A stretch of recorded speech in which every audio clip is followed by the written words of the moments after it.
Those meetings. Is there a second? Second, Mr. President. Motion by Mr. Bailey, second by Mr. Ridenhour. Are there any corrections or amendments or discussion regarding the minutes?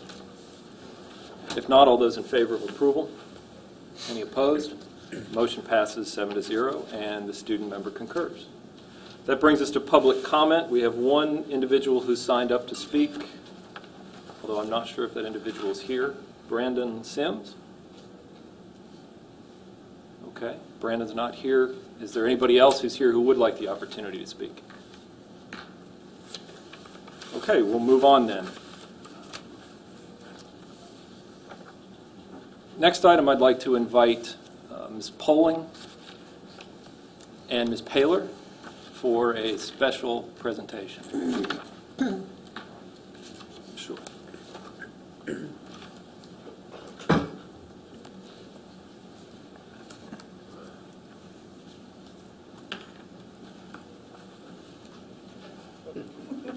Birthday.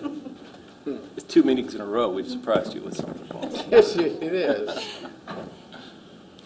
So we are pleased to be able to join you today for a very special celebration. My name is Catherine Poling. I am the principal of Emma K. Dowd Elementary School. I'm also the president of MSET, which is the Maryland Society for Educational Technology. And with me is Nicole Paler. She is the principal of Connicajig Elementary School.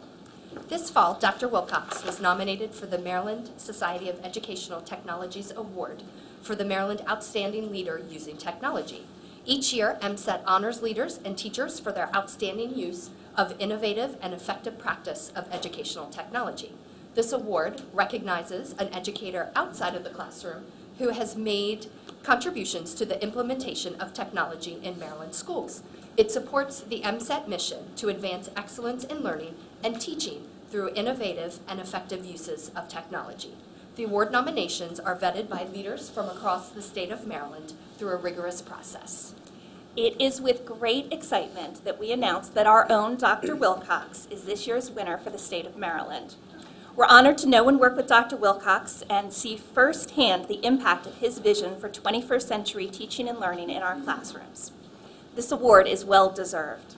Dr. Wilcox will be officially honored at the Common Ground Conference in Ocean City on May 1st and 2nd. His nomination has also advanced to the national level for the International Society for Educational Technology. ISTE recognizes educators whose leadership advances the transformation of education through technology. In your packets today are the nomination statements that have accompanied his national award packet, and we have a 3-minute video to show you to highlight his work with us. So please help us in congratulating him.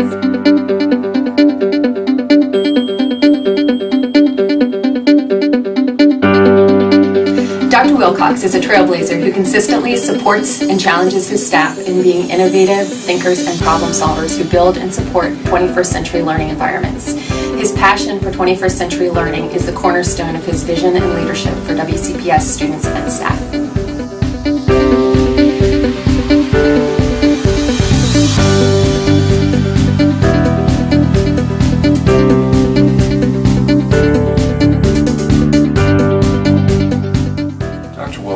Has transformed Washington County Public Schools through the use of technology.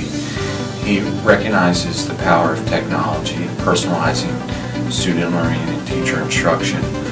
Washington County Public Schools is quickly emerging as a national model for the use of technology in schools and in the classroom. In the 3 years that Dr. Wilcox has been leading Washington County Public Schools, we have benefited immensely from his technological vision. We have updated our student information system. We have piloted a one-to-one elementary school that will now move into the feeder systems. We have updated devices and internet accessibility in all of our schools. Without his vision, none of this would have been possible in this short amount of time.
my two favorite principals.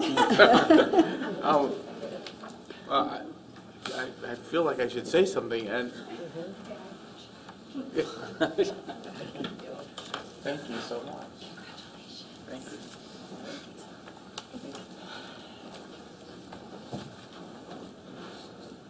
Well, that caught me by surprise, and I'm usually not someone with a lack of words, but I would say, I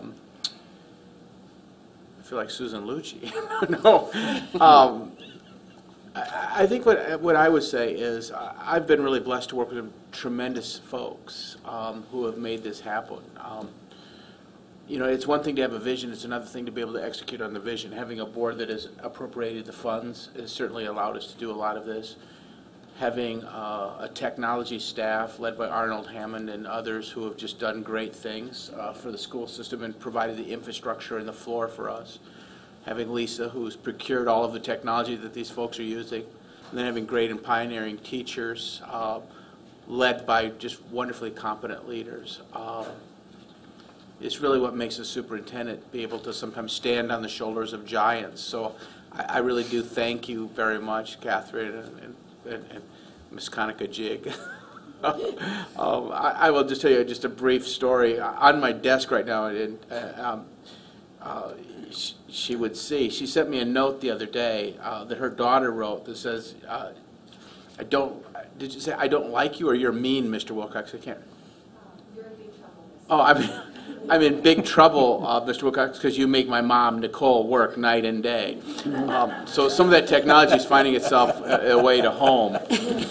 But I try to keep that now as a constant reminder, you would see it. And I think I'd also be remiss if I didn't say thank you to all of the teachers who have made this happen. Literally, we're blessed with 1,700 great teachers who use technology in new and meaningful ways each and every day. Some in their own way, and sometimes it's a little slower. Sometimes it's really fast.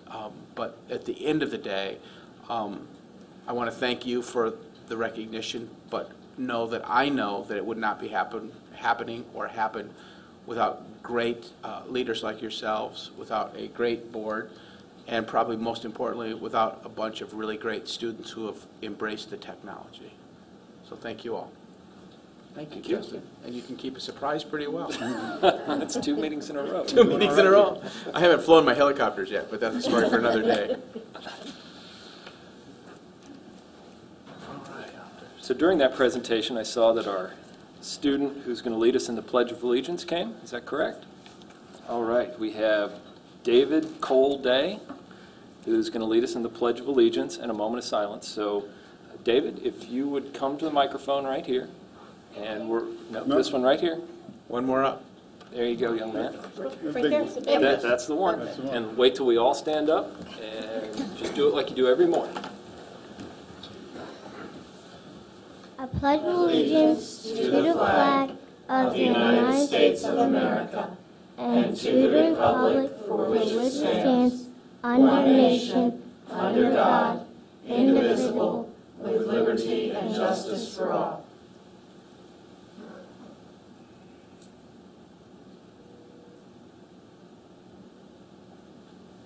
Thank you. David? Come on back. Don't get to No, microphone. You're good. Right there, I want to ask you a couple of questions. So who did you bring with you today? Mom and my Mom and your who? my aunt. Your aunt. Great. And how about your principal? Did your principal come? Yeah. All right. Tell us about yourself. What do you like to do? What's your favorite subject in school? Math. Math. All right. See, and I didn't even mean that, so I couldn't have set that up. And what else do you like to do when you're not in school? Like, are you Play with my friends. play with your friends? What do you like to play with your friends? Tag and all kinds of things. Good for you. Well, thank you for coming to start our meeting. Thank you, Mom. Thank you, Aunt. Thank you, Mrs. Forrest, for bringing him to start the meeting. We appreciate it. Thank you very much.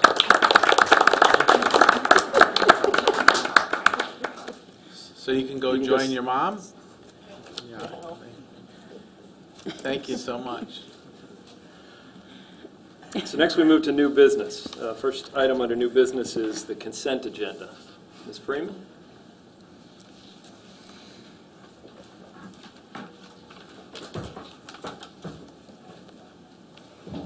Good afternoon, Dr. Hardings, Dr. Wilcox, and members of the board.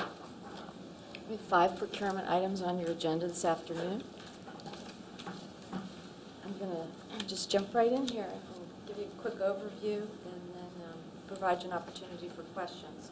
The first bid this afternoon is bid 2014-58, building demolition of Bester Elementary School. We received the bids on February 17th. 5 companies submitted bids. The bids include all labor, materials, equipment, services necessary for the demolition of the existing Bester Elementary School building. The contractor will be responsible to comply with applicable codes and regulations for demolition operations and safety of adjacent structures and to the public. The contractor requires compliance with LEEDs, with 75% or more of these materials being recycled. Bonds are applicable, and we are recommending award of this contract to the lowest responsive and responsible bidder. Our lowest cost bidder failed to comply with the minority business enterprise procedures and then failed to acknowledge an important addendum that was needed with the bid. We do have a 10% MBE goal attached, and our second recommended bidder is helping us to achieve that MBE goal. At least that's the game plan at this point. The Procurement Review Committee recommends that the board accept the bid from ASECO of Silver Spring, Maryland at a lump sum total of $348,500. The second bid on your agenda is bid 2014-34 for on-call tree pruning and associated services. This is the first bid of this type for these specific services. The board should be familiar with this format because we've used it for other things, asbestos abatement and architectural and engineering services, other items that we procure on a unit cost basis. This contract would provide the unit rates for tree pruning and services from the 2 contractors that are being recommended. The maintenance and operations staff would use this contract as part of the grounds maintenance plan to handle routine tree pruning and felling, as well as services needed after a storm or due to accidental damages. The contract is recommended to be awarded to Antietam Tree Service and Carbaugh Tree Service. Both are Hagerstown-based companies. Additionally on the agenda, as more evidence of Dr. Wilcox's support of technology, we have 3 requisitions from the Department of Instructional Information and Instructional Technology. First is for switches for the network at Williamsport Elementary School, requisition 168483. WCPS is in the process of upgrading network switches for higher capacity and faster processing speed, and Williamsport Elementary School is in need of these improvements at this time. That order is recommended to be placed with Skyline Network Engineering in the total amount of $32,483.28. We have a requisition for 100 laptop computers, requisition 168688 for IBM L440 CTO laptop computers with warranties from Hartford Computer Group at a total cost of $72,200. And finally, we have a requisition for 100 desktop computers. They're Lenovo M73 desktop computers with warranties. Also recommending that that order be placed to Hartford Computer Group at a cost of $45,400. And both of these computer orders are part of the routine replacement update program for the computers that are in the hands of students and staff. I'm here for questions. I have lots of folks here in the room who can also answer questions you may have. Thank you. Is there a motion regarding the consent agenda? Mr. President, I move to approve the bids for the building demolition of Bester Elementary School to SECO at $348,500, on-call tree pruning to Antietam Tree Service and Carvaugh Tree Service at bid unit prices, and requisition 168483 for switches for Williamsport Elementary School to Skyline Network Engineering at $32,483.28. Requisition 168688 for 100 laptop computers, and requisition 168689 for 100 desktop computers, and to Hartford Computer Group, Inc. at $72,200 and $45,400 respectively. Is there a second? Second, Mr. President. Motion by Mrs. Brightman, second by Mr. Ridenhour. Is there any discussion? Mrs. Fisher? I have a question on the tree trimming and pruning. We're awarding it or suggesting that we award it to two different companies. There was an explanation that sometimes the one company might not be available, and that's why two companies were nominated. But how do we choose which one to call? Is it based on the one that actually came in with the lower price? Would we call them first, or what?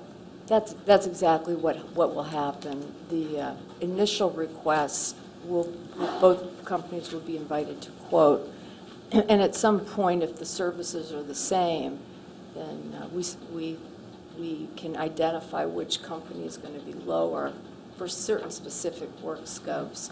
But we'll continue to encourage the operations folks to obtain pricing from both firms as long as there's some uncertainty about who would be lower, and go forward with the lowest priced order. Because obviously there are certain parts of this where they were, the pricing was very, very different. Okay. It does vary, and when it's pooled together as a combination proposal, it can impact certain lines can impact the overall ranking of who would otherwise be awarded that work.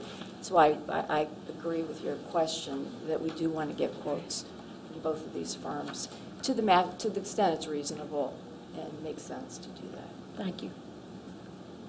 Mrs. Bright?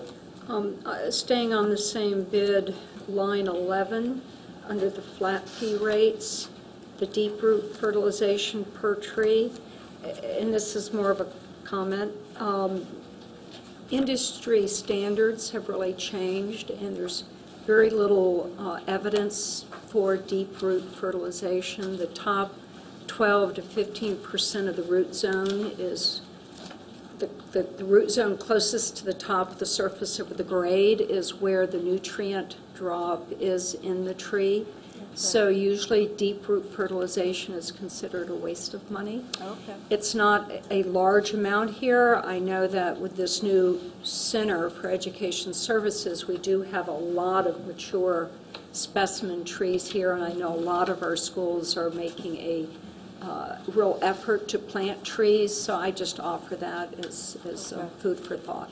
I will make sure that Paul Breakball, who oversees a lot of our landscape work, is aware of your comments. Thank you. Any other comments? Mrs. Harshman? I had a question about the computers.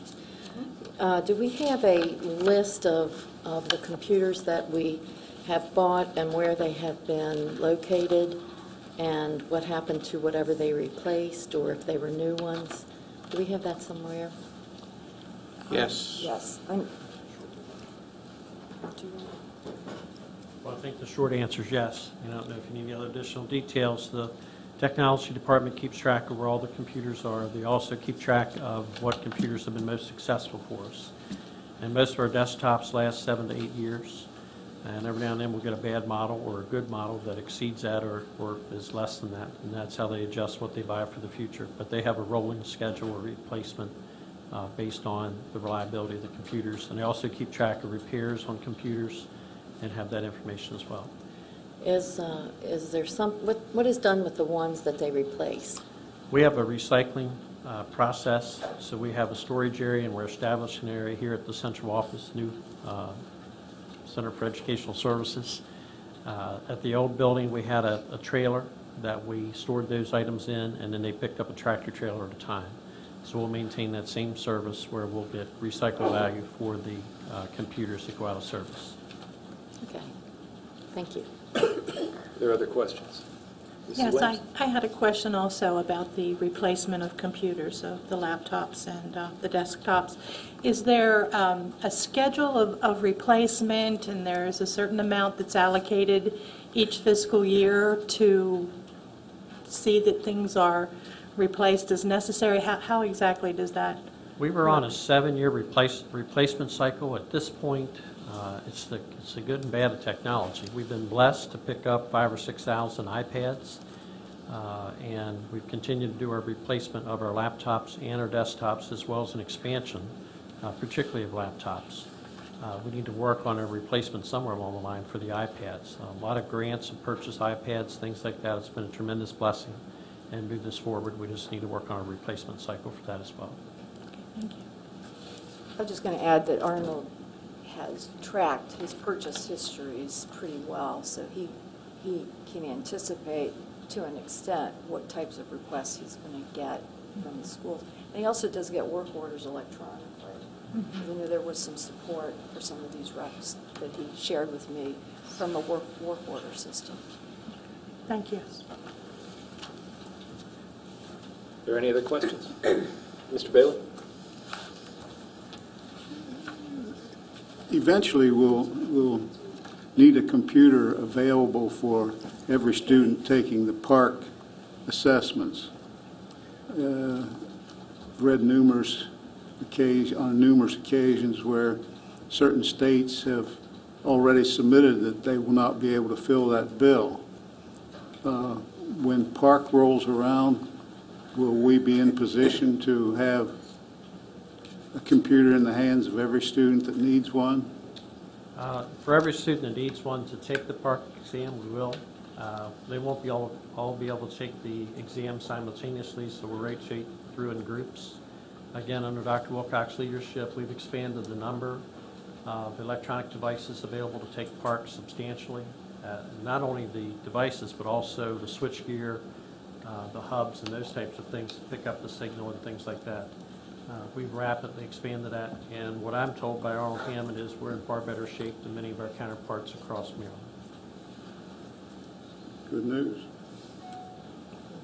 Are there other questions or comments? If not, the questions on Mrs. Brightman's motion to approve the consent agenda. All those in favor? Are there any opposed? The motion passes 7-0, and the student member concurs. Thank you very much.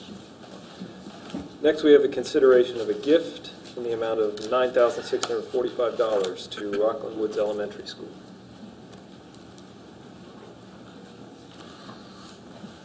Good afternoon, Dr. Hardings, Dr. Wilcox, members of the board. I'm here today to seek the approval of a gift in the amount of $9,645 from Rockland Woods Elementary PTO to Rockland Woods Elementary School. The monetary donation will be used to support extracurricular activities and to purchase a large number of books for the students. Great. Is there a motion to approve? So moved, Mr. President. Motion by Mr. Ridenhour. Is there a second? Second. Second by Mrs. Brightman. Is there any discussion? If not, all those in favor of accepting the gift? Are there any opposed? Motion passes 7-0, and the student member concurs. Thank you, Mr. Semler. Next item under new business is consideration of the adoption of the draft 2015 General Fund operating budget.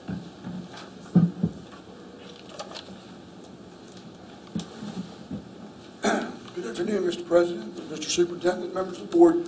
Excuse me. On February 18th, the superintendent presented his recommended fiscal year 2015 general fund budget to the board in a work session. At that work session, the board agreed to a slight modification to its own travel line. That adjustment is reflected in the document that you received over the weekend and that was posted on board docs over this past weekend. At this time, that is the only adjustment that the board has made to the superintendent's recommended budget. This afternoon, the board is scheduled to adopt its draft budget. The draft budget will become the document upon which the Budget Advocacy and Review Committee will opine. It will also be the subject of the budget hearing, which will be held next Tuesday evening at 6:30 in this room in conjunction with the presentation of the Budget Advocacy and Review Committee's recommendation. After the hearing, after hearing the public input at the hearing, the board will have the opportunity to make additional changes should it feel the need at that time. So at this time, staff recommends that the board adopt the superintendent's recommended budget with the previously noted modification as its draft fiscal year 2015 general fund budget. Thank you, Mr. South. Is there a motion? Mr. President, I move to adopt the Board of Education's draft FY 2015 general fund operating budget. Is there a second? I'll second. Second by Mrs. Fisher, motion by Mrs. Brightman. Is there any discussion?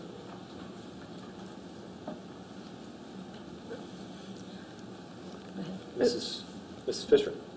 I just have a kind of a compliment. I sent a question to Dr. Wilcox and Mr. South over the weekend because I was concerned that the utility budgets had not been increased for next year. And I was pleased to learn that because we have installed geothermal systems in most of our newer schools, and because the two schools that will be coming offline, Conkajig and Winter Street, when we open the new building, will be saving money on those because they're inefficient. Those things, figured over a 3-year period of time, have brought down our needs for the cost of utilities, and that's a very positive item. So I was pleased with that. Mrs. Bright? Sort of a what-if question, which is probably a mistake, but I'm going to head in that direction. There are so many unknowns, and I direct this to Dr. Wilcox. The student discipline regs are coming our way and would be realized within this budget that we're talking about today. Unknown cost, positions, behavioral health, several pieces of legislation that would place providing that at least access to, if not in-house. Again, I know there's always moving parts in a budget, but there seem to be quite a few coming together.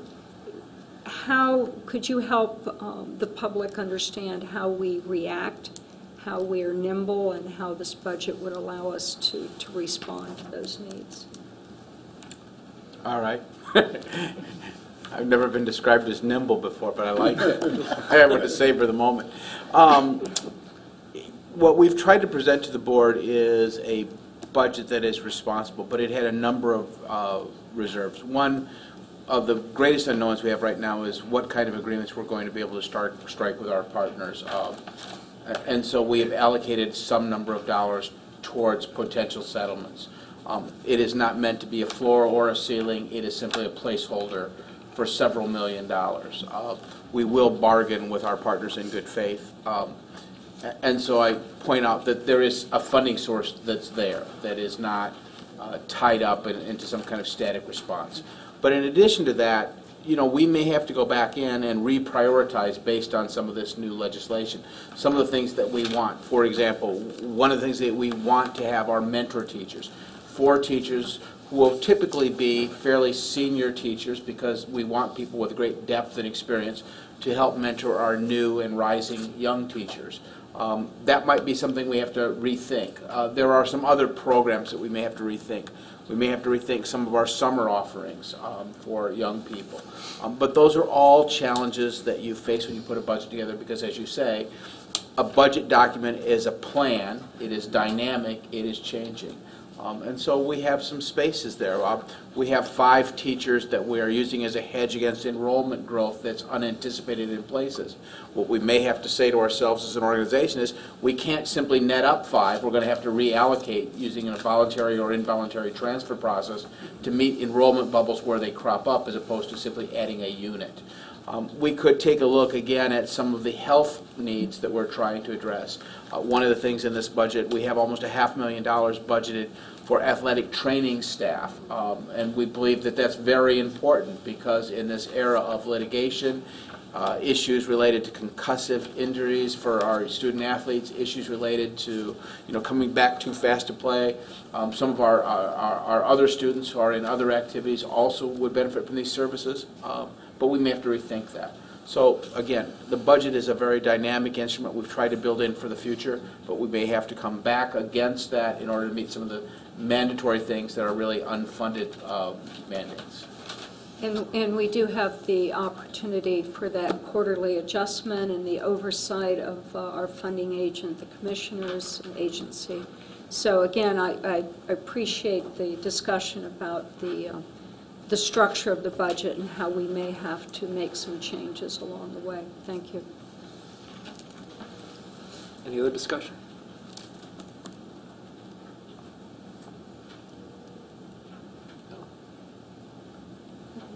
Not discussion, but Mr. Bailey? a comment, Mr. President, that this is not a budget that is excessive by any means. It's a very moderate budget, and it recognizes the amount per student that we spend is slightly above what we have spent over the past 3 budgets, but not significant and relatively minor compared to other LEAs. So I think it's a budget that is well thought out and has very little fluff, if anything, in it. So I commend staff for bringing this forward. Thank you, Mr. Bailey. Any other comments or discussion from board members? Well, I too want to thank staff and Dr. Wilcox again for putting together what I think is a great plan, because as you said, that's what a budget is. It's a plan. As Mr. Bailey said, this shows an increase year over year in expenditure of less than 2%. And as we continue to see enrollment growth, as we undertake all the technology advancements that we saw described earlier, whether it's things going on in the classroom, whether it's the back office software, whether it's redoing the purchasing web page, the whole array of new switches and upgrading our broadband, that's all come out of a budget that continues to have a rate of growth of less than 2%, which I think speaks well to the seriousness with which our staff approaches their budgeting, the conservative nature that they go about doing their budgeting. And we still have opportunities because our priorities, because of the way staff has prioritized the budget, to plan to add those mentor teachers, which I know a number of my colleagues have talked about being very important. Also to add the athletic trainers, which I think we've been talking about at least since I've been on the board, probably longer, which I think is going to be great for our student athletes and great for our communities beyond just the student athletes who live in those communities. So I want to thank Dr. Wilcox and Mr. South and all of their staff for putting together what I think is a great document, and I'm pleased to support it. Any other comments? Just one comment for community members who want to see our budget. They can go to our website. The budget is there in an easily reviewable format. If they have any specific questions, Chris and his team would be available to answer those questions here at this facility via phone or in person. We want to be as open and transparent with our budget and our expenditure plans as we can be. So. And on that note, we will next Tuesday be having a budget hearing at 6:30 in this room, 6:30 p.m. So any members of the public who have feedback or ideas or things that they think we haven't considered in the budget or just want to provide any thoughts they might have are welcome to come. It'll start at 6:30. It's scheduled for 2.5 hours, but we're not going to sit here for 2.5 hours if there aren't people who wish to speak. So we'll stay as long as people want to provide comments, but we're not going to continue to sit if people aren't here to provide comments beyond a particular length of time. Dr. Hardings, I do have one more thing. I should mention that over the weekend I did see an article in the Herald Mail about Children's Village and the activities going on there. Well, you don't see it reflected in this budget, and we did have some conversation about it at our last budget presentation that was put on by myself, the superintendent. We have continued to have that conversation internally, and we will be addressing it, but we don't think that the consequence of that is so significant that we would have to address it in the initial publication. It would come through either a budget amendment or some process like that was described earlier. I just wanted to let our community know. If there's no other comments, the question is on adoption of the draft 2015 General Fund operating budget. All those in favor? Are there any opposed? Motion passes 7-0, and the student member concurs. Thank you. Thank you, Mr. Sal. Thank you, Chris. Next item on the agenda is the consideration of the first reading of revised policy BF, policy setting. Eric, thank you as well.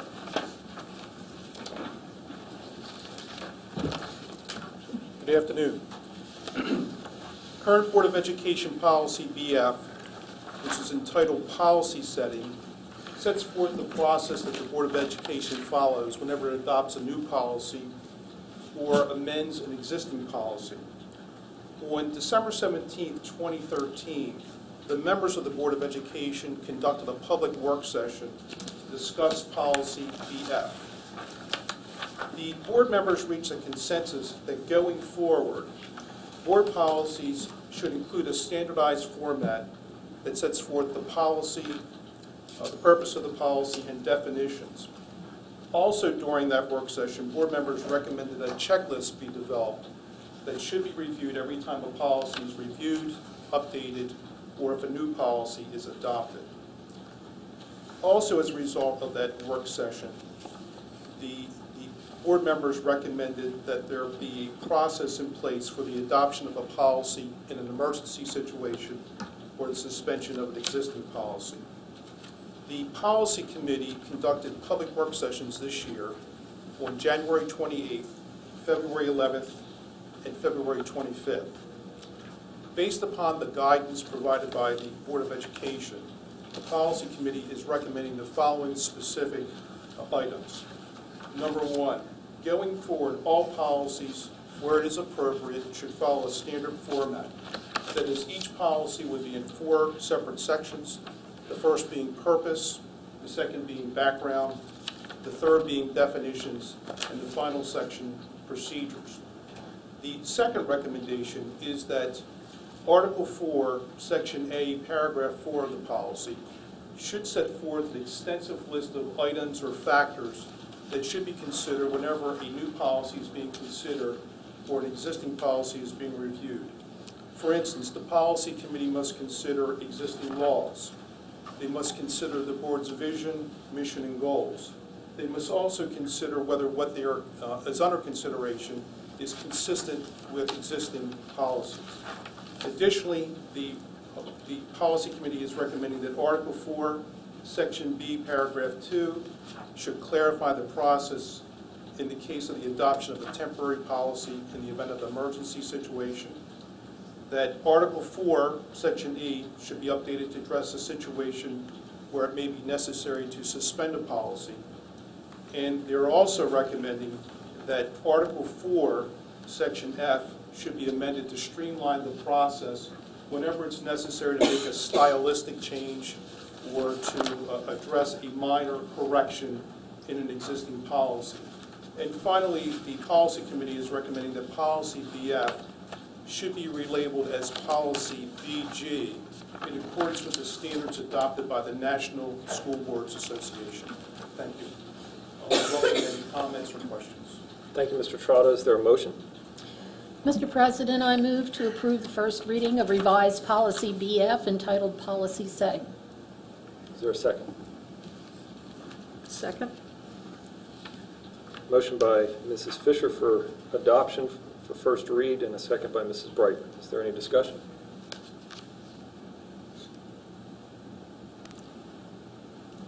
Mrs. Brightman? Start off.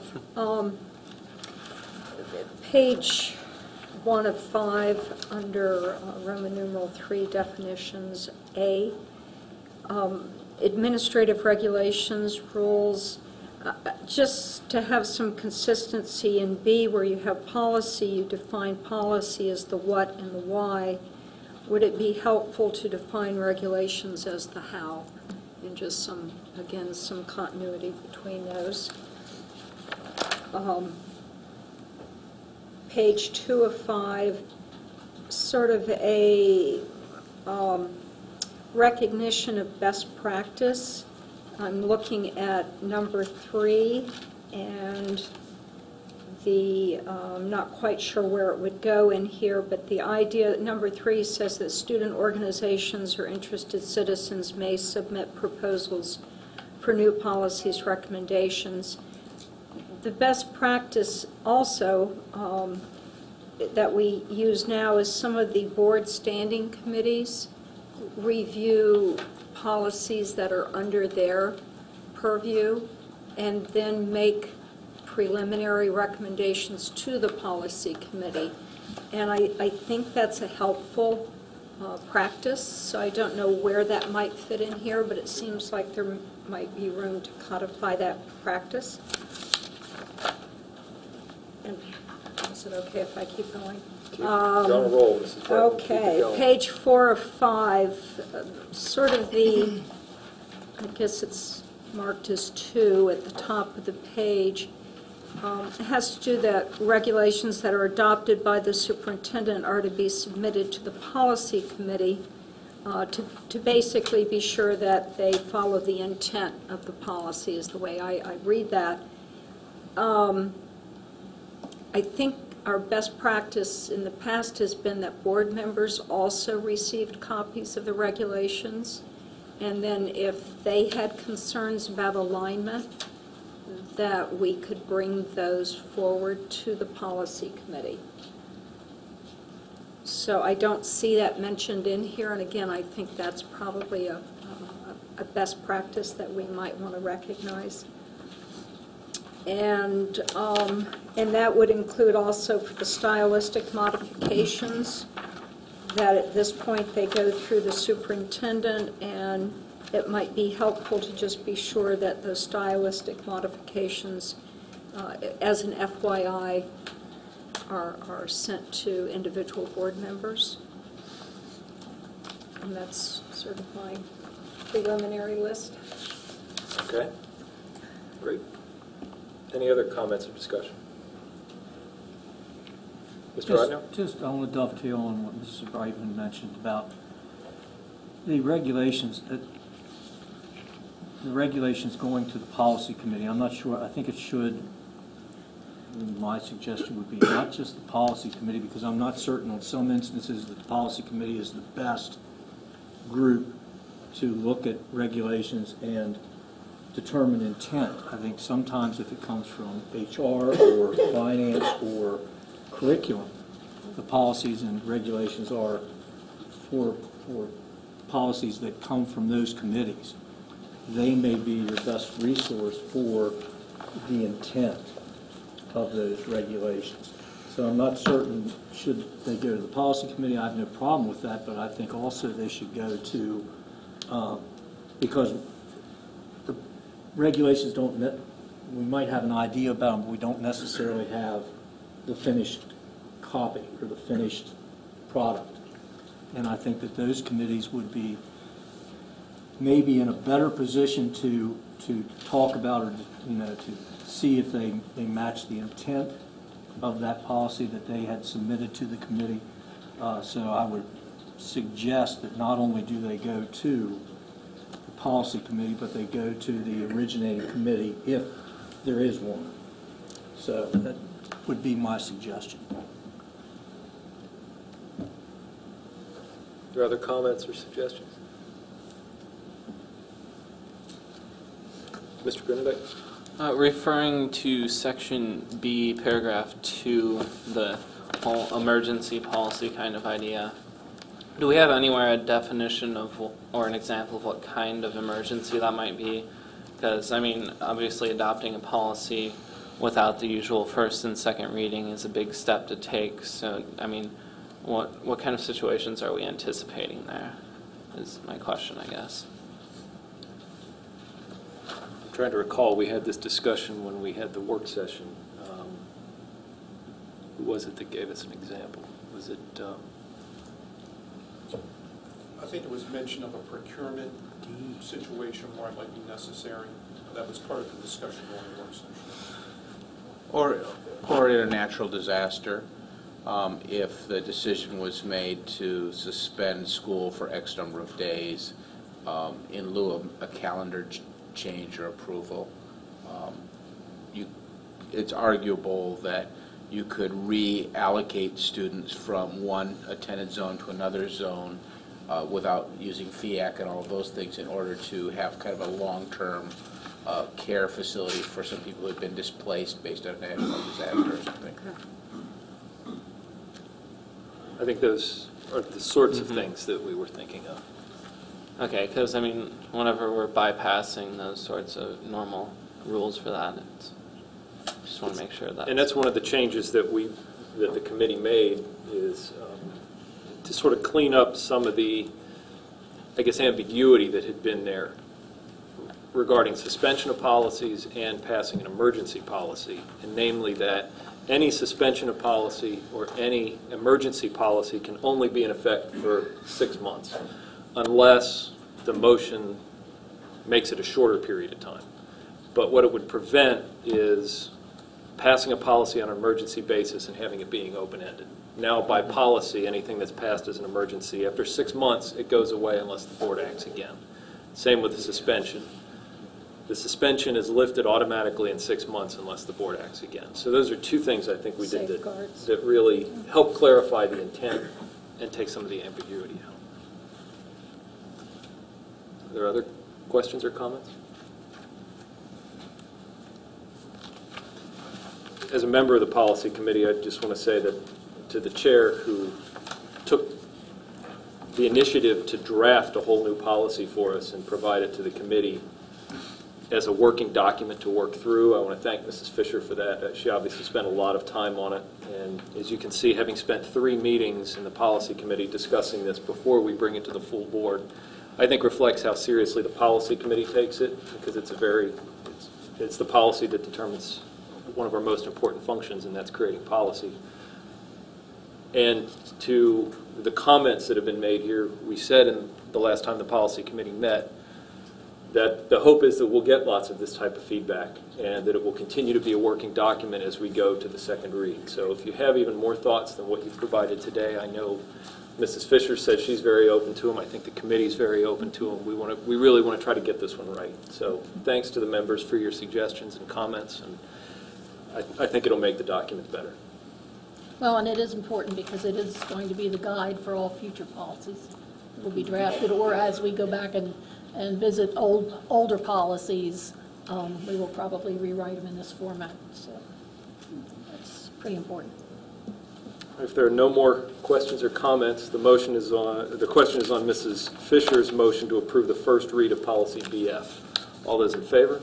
Are there any opposed? The motion passes 7-0. Thank you. Thank you.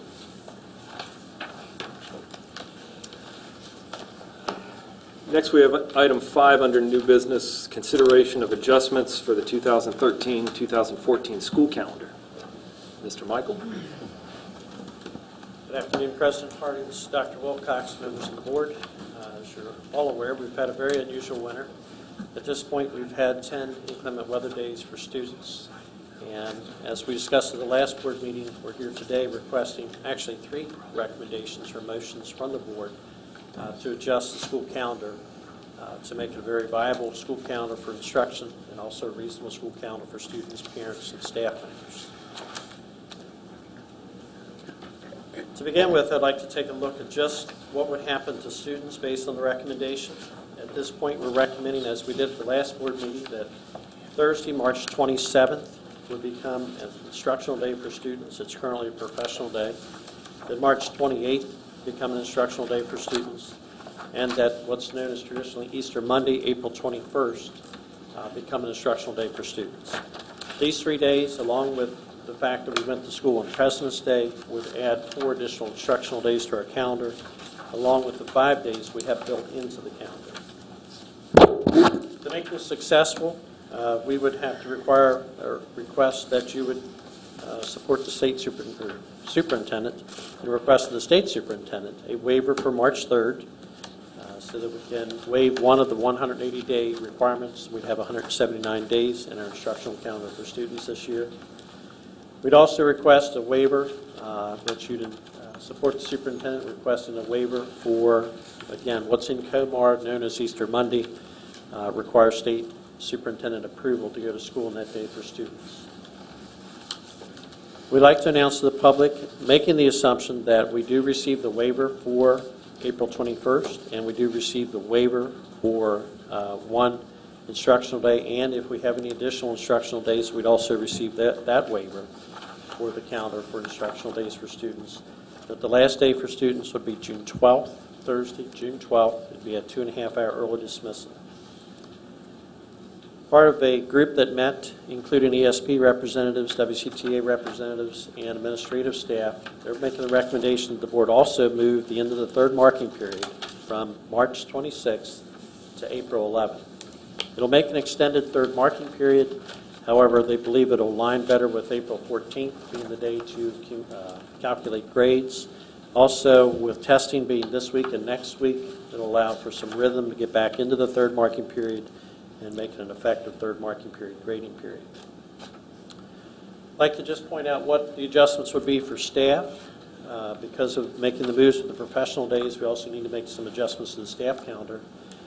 April 14th originally was a spring break day. It was a 12-month employees to be working that day. We're now recommending that that be for ESP and 10-month teachers, that be a professional development day. In essence, we'll just pick up the activities of March 27th and move them to April 14th. Likewise, we changed the activities from March 28th, which is now an instructional day for students. The board approves. That day would be, the same activities would be held on April 15th. April 16th would become the negotiated holiday from that Easter Monday time period of April 21st. Everything about that day would pick up from April 21st and move to April 16th. And then when we went to school on President's Day, that originally was a non-paid, non-work day for ESP employees. That day needs to be relocated in the calendar, and staff's recommending that that day be identified as April 17th. If there are no additional inclement weather days at this point, the last day for teachers would be June 16th on Monday. And again, all contractual obligations associated with Easter Monday, that April 21st, would pick up and move to April 16th. And at this time, I'd request that the board consider 3 motions. 1, to identify the days for students and the days for staff to be changed in the school calendar as outlined here today. That second, that authorization be given to Dr. Wilcox to seek permission from the state superintendent to make April 21st an instructional day for students. And third, request that Dr. Wilcox be authorized the authority to request from the state superintendent the waiver of 1 student day and any additional days that may occur for the remainder of the year. Thank you, Mr. Michael. Is there a motion? Mr. President, I move to adjust the 2013-2014 calendar by making the following changes. Change Thursday, March 27th, Friday, March 28th, and Monday, April 21st to instructional days for students. Move the 3rd marking period from Wednesday, March 26th to Friday, April 11th. Change Monday, April 14th and Tuesday, April 15th to professional development days for teachers, and change Wednesday, April 16th to a makeup holiday. Finally, change Thursday, April 17th to a non-work, non-paid day for educational support personnel. Is there a second? Second, Mr. President. Motion by Mrs. Fisher, second by Mr. Ridenhour. Is there any discussion?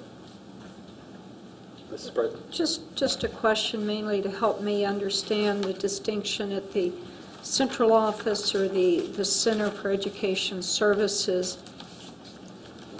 We usually, that was only closed, what, once this winter itself? I mean, or has it not closed at all? I guess I'm concerned about the ESP folks and how, if they're unable to get to the central office, to the Center for Education, CES, that is there any distinction as to how they're handled and their off time and snow days and so forth? Probably a separate topic from this adjustment in the calendar. I think it's one we're wrestling with and trying to determine what's fair. I actually talked to one of the county employees while they were here today, understanding how they close as a county, but I think Dr. Wilcox has given us some direction to explore further what closing the central office might mean here in Washington County. So not directly related to what's happening in this calendar, but I think it's probably a topic that's being discussed. It's sort of out there on the streets, so concerned about it. Thank you. Is there other discussion? If not, the question's on Mrs. Fisher's motion to make these changes in the school calendar. All those in favor? Are there any opposed? The motion passes 7-0. The student member concurs. Mr. President, I'd also like to move to authorize Dr. Wilcox to seek permission from the state superintendent to open schools for students on Monday, April 21st. Motion by Mrs. Fisher. Is there a second? Second, Mr. President. Second by Mr. Ridenhour. Is there any discussion on that motion? If not, all the... Just Mr. real Ridenhour? quickly, I think that for the public's knowledge, we are very hopeful and confident, based on the severity of this winter, that waiver is a very, very, very good possibility. But, you know, we don't know for sure until we make the request. And I think people have to understand if that request is not honored, and we're back to the drawing board for that particular day. So we feel good about it. We feel like Dr. Wilcox has twist arms very impressively. But please understand that, you know, we're doing the best that we can. Our staff has come up with what I think is a very good calendar adjustment. But if that happens, then all bets are off. Everything, you know, we're back to the drawing board for those particular days. Is there other discussion? Mrs. Bright? To that same topic, what is the process for requesting the waiver, and what's the usual timeline? I know for families who are looking at that date. I think our only experience has been it happens fairly quickly. Okay. I believe Dr. Wilcox is ready to make that request. We're prepared to, I've drafted the letter, it's been edited, we will send it later today if the board approves. We hope then that Dr. Lowry will think it's in proper form and she will forward it to the state board. At this point, it would be up to the state board to approve it. I do not know if they've delegated specific authority to her for the Easter holiday, the Easter Monday holiday. Because they only meet once a month, and it, I think, is the very last Tuesday of every month. That's correct. So. That's correct. So that would probably be the soonest we could hear it, unless she had some kind of emergency arrangement with her executive board that they would then take it up as kind of a pro forma item. But I don't want to speak for her or her group, but they did delegate the authority for her to grant the waivers for President's Day. I think if they start to see a number of these come in, they may have some similar response to her. Thank you. Any other discussion? If not, all those in favor of Mrs. Fisher's motion? Are there any opposed? The motion passes 7-0, and the student member concurs. Finally, Mr. President, I'd like to move for the authorization of Dr. Wilcox to seek a waiver of the 180-day student attendance requirement from the state superintendent for March 3rd and for any additional inclement weather days for the remainder of the 2013-2014 school year. Is there a second? Second. Second by Mr. Bailey, motion by Mrs. Fisher. Is there any discussion? If I may, just from the student perspective on the 179 versus 180 days and any other extra days we miss, I can tell you that if we're going to school on June 14th or 15th, there isn't going to be much getting done anyways, because all the students will want to be outside. So I don't think that one day is going to make a huge amount of difference. So I think it's a good decision to make. So the students are praying for no snow, is that right? At this point, some of them might be. Because we just get sent home with in case of snowpocalypse packets to do. Is there any other discussion? And I'll just say while we're talking about weather days and school closings, to again emphasize to the members of the public the seriousness with which the members of the staff here take decisions about closing school.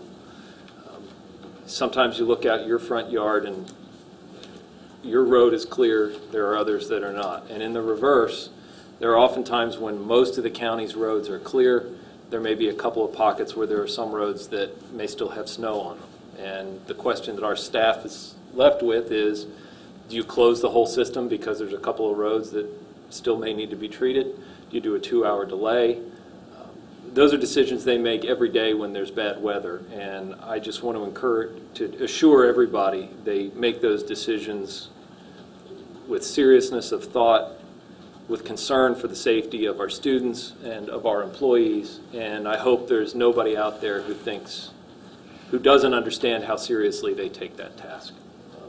Today was a day when some people said there should have been a delay, some said there should have been no school, but I know that they are up at all hours of the morning monitoring road conditions all around the county to try to figure out what is the right call for this system. And I want to thank them and acknowledge the work that they do to make that happen, and just let all of the public know that they take that job very, very seriously, and I, for one, think they do it very, very well.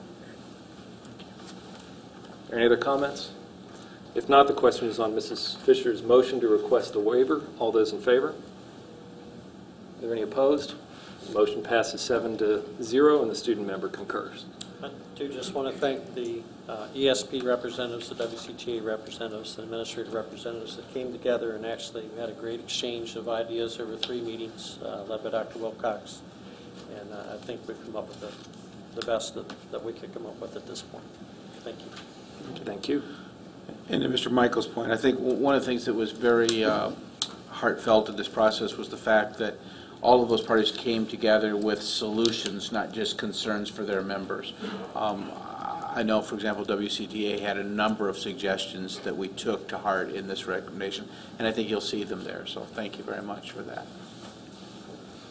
Sixth item under new business is consideration of a memorandum of understanding between the board and the educational support personnel.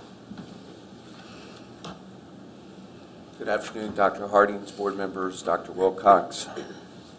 Seeking your approval of the memorandum of understanding between the Washington County Board of Education and the Washington County Educational Support Personnel regarding the change to the Educational Support Personnel April 21st, 2014 paid holiday to move it to April 16th, 2014. Is there a motion?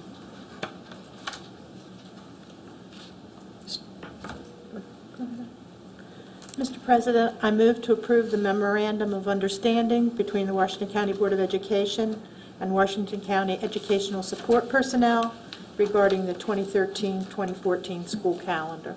Is there a second? Second. Motion by Mrs. Williams, second by Mrs. Brighton. Is there any discussion? If not, the question's on the approval of the MOU. All those in favor? Any opposed? Motion passes 7-0, and the student member concurs. Thank you. Thank you, Dr. Marco. That brings us to the superintendent's report. Thank you. And one of the things that board members have talked to me about is the Bridge to Excellence plan that we were required to submit to the State Board of Education. I've asked Dr. Marco to assemble a team to talk to you about our application, which was recently approved. Dr. Marco? Thank you, Dr. Wilcox. I would ask my colleagues to join me at the table at this time. We're very fortunate today to have both the architects and the drivers of the master plan, the school-based leaders, the supervisors, and also the coordinator of our Race to the Top initiative. I'd like to begin by acknowledging the individual sitting at the table. To my left, I have Mike Kahanick, who is the principal at Western Heights, Paula Moore, who is the supervisor of ELL and World Languages. I have Carrie Rao, who's the supervisor of Title I, and David Brandenburg, who's the director of finance. They are here today to answer any questions outside of the presentation that I may not No, so they're going to help me along. It's very important if you would open up the master plan, you would immediately see that there are 27 individuals that work very, very closely to develop this plan, but there are also the clerical support that goes behind it in order to provide what I think is a very good strategic plan. As we start to get into this 203-page document, you will find some reoccurring themes that I believe are instrumental for advancing student achievement in this district. And they're really the core of the classroom when you look at them. We started with how can we advance student learning, and then how can we enhance teaching, instruction in the classroom. And that was the premise as we put this together. As we walk through this, you will see that there are some philosophical points that the State Department and the federal government requires the master plan to have. They basically set the structure, the philosophy, the guidelines, and so forth, and we then have to develop the content to go within the master plan. But as you look at this slide that you see right now, you'll see that one of the major emphasis of the master plan is how can we have school reform within Maryland. Also, the recognition that public education does need to change in order to meet the demands of a global economy, as well as meet the demands of the changing landscape of education. It's a blend of Race to the Top and No Child Left Behind. No Child Left Behind was one of the pieces that required the master plan to come to fruition, and then with the adoption of Race to the Top, that was something that Maryland identified as the third wave of reform and is a very essential part of this plan. And finally, increased academic standards and achievement via Maryland College and Career Readiness Standards. If you were to read this master plan from front to back, you're going to see some reoccurring themes that I believe speak to the vision of the superintendent, but also what's happening in the classroom. You're going to read about the integration of technology. You're going to read about great instructional strategies. You're going to read about rigorous standards and quality curriculum. You will see professional development. You will see a strong emphasis on literacy. You will also see interdisciplinary lessons, which is a framework of the new Common Core state standards and related curriculum.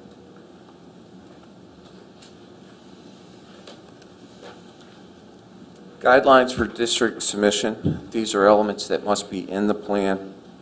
You'll see that we have to speak to Title I, Title II, and also Race to the Top. Race to the Top is all through this document, primarily because it's a requirement of the state and the federal government. You'll also see annual measurable objectives, what's the accountability system, the district efforts associated with Race to the Top, which we have 6 projects, Maryland's accountability system components, which goes back to No Child Left Behind, and finally, at the very beginning, you'll see a very in-depth analysis of some of the accomplishments for Washington County Public Schools. You will see there are 5 areas. A, success factors, standards and assessment. Section B is where you'll see most of the content of the master plan. That is speaking to the implementation of Common Core state standards and related curriculum. You'll see a lot about our educator effectiveness academies. And you'll also see the adoption of PARCC assessments. You'll then see Section C, data systems. Section D, great teachers and leaders, which has been an emphasis since day one of Dr. Wilcox's tenure in Washington County, is that we have the very best teachers in the classroom every day and the very best leaders in the school. And finally, Section E is turning around the lowest achieving schools.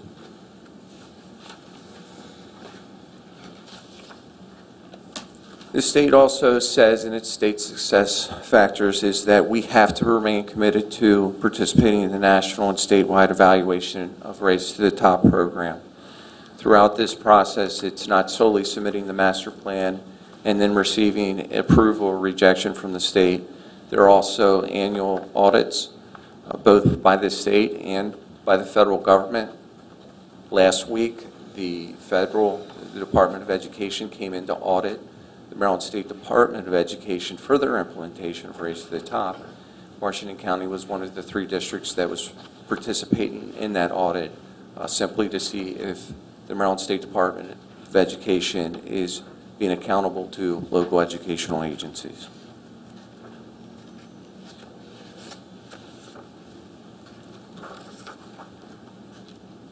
Our state success factor projects, when we started out down the path of Race to the Top, you'll see as you go through, once again, some reoccurring themes is how can we enhance teacher effectiveness in our classrooms, most importantly, the adoption of the Common Core state standards and new curriculum.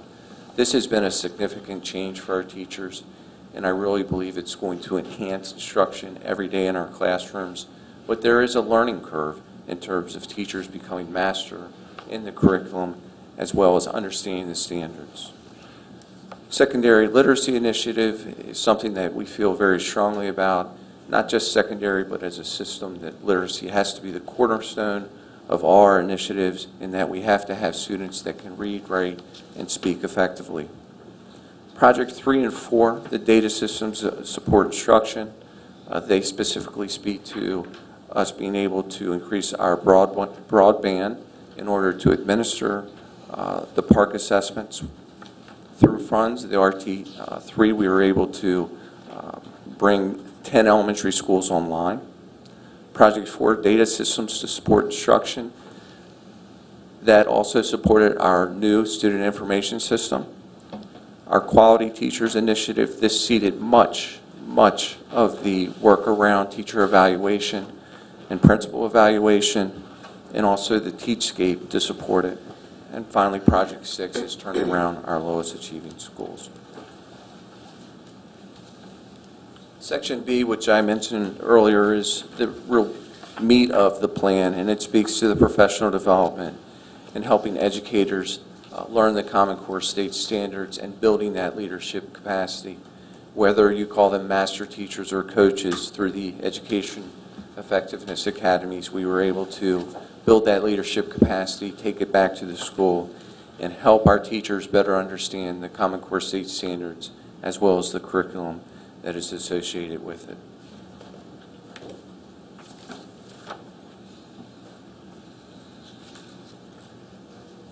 AMOs have not gone away.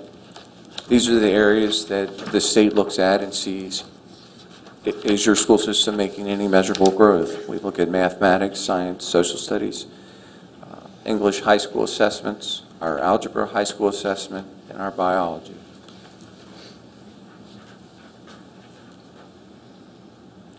Other measures, as you can see on the screen, are some of the areas that are emphasis consistently from the state, whether it be the ELL or career and tech or early learning or gifted and talented, and certainly education is multicultural. Each section, there is narrative in there explaining Washington County Public Schools' commitment to these different areas. I spoke to Race to the Top funding that allowed us to bring 10 schools on with high-speed broadband network. It also was available to help with our new student information system. And finally, how can we use this data in the classroom to improve instruction and constantly analyzing whether or not our students are obtaining the information that is being provided to them, as well as the skills.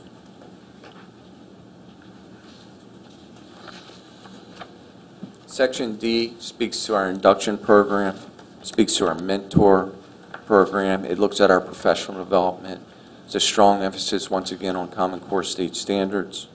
Our framework for teaching, as you recall, in the past 2 years, partnering with the Washington County Teachers Association, we've adopted an entirely new teacher evaluation system that we truly believe is going to change practice in the classroom and has also created a whole new level of collaboration and dialogue, both among teachers and teachers, but also among principals and teachers. Looking at performance-based compensation, we were fortunate enough to have the Teacher Incentive Fund grant, which allowed us to explore both the merits of performance pay, but also some of the challenges associated with it. And finally, the teacher and principal evaluation with a strong emphasis on student learning objectives.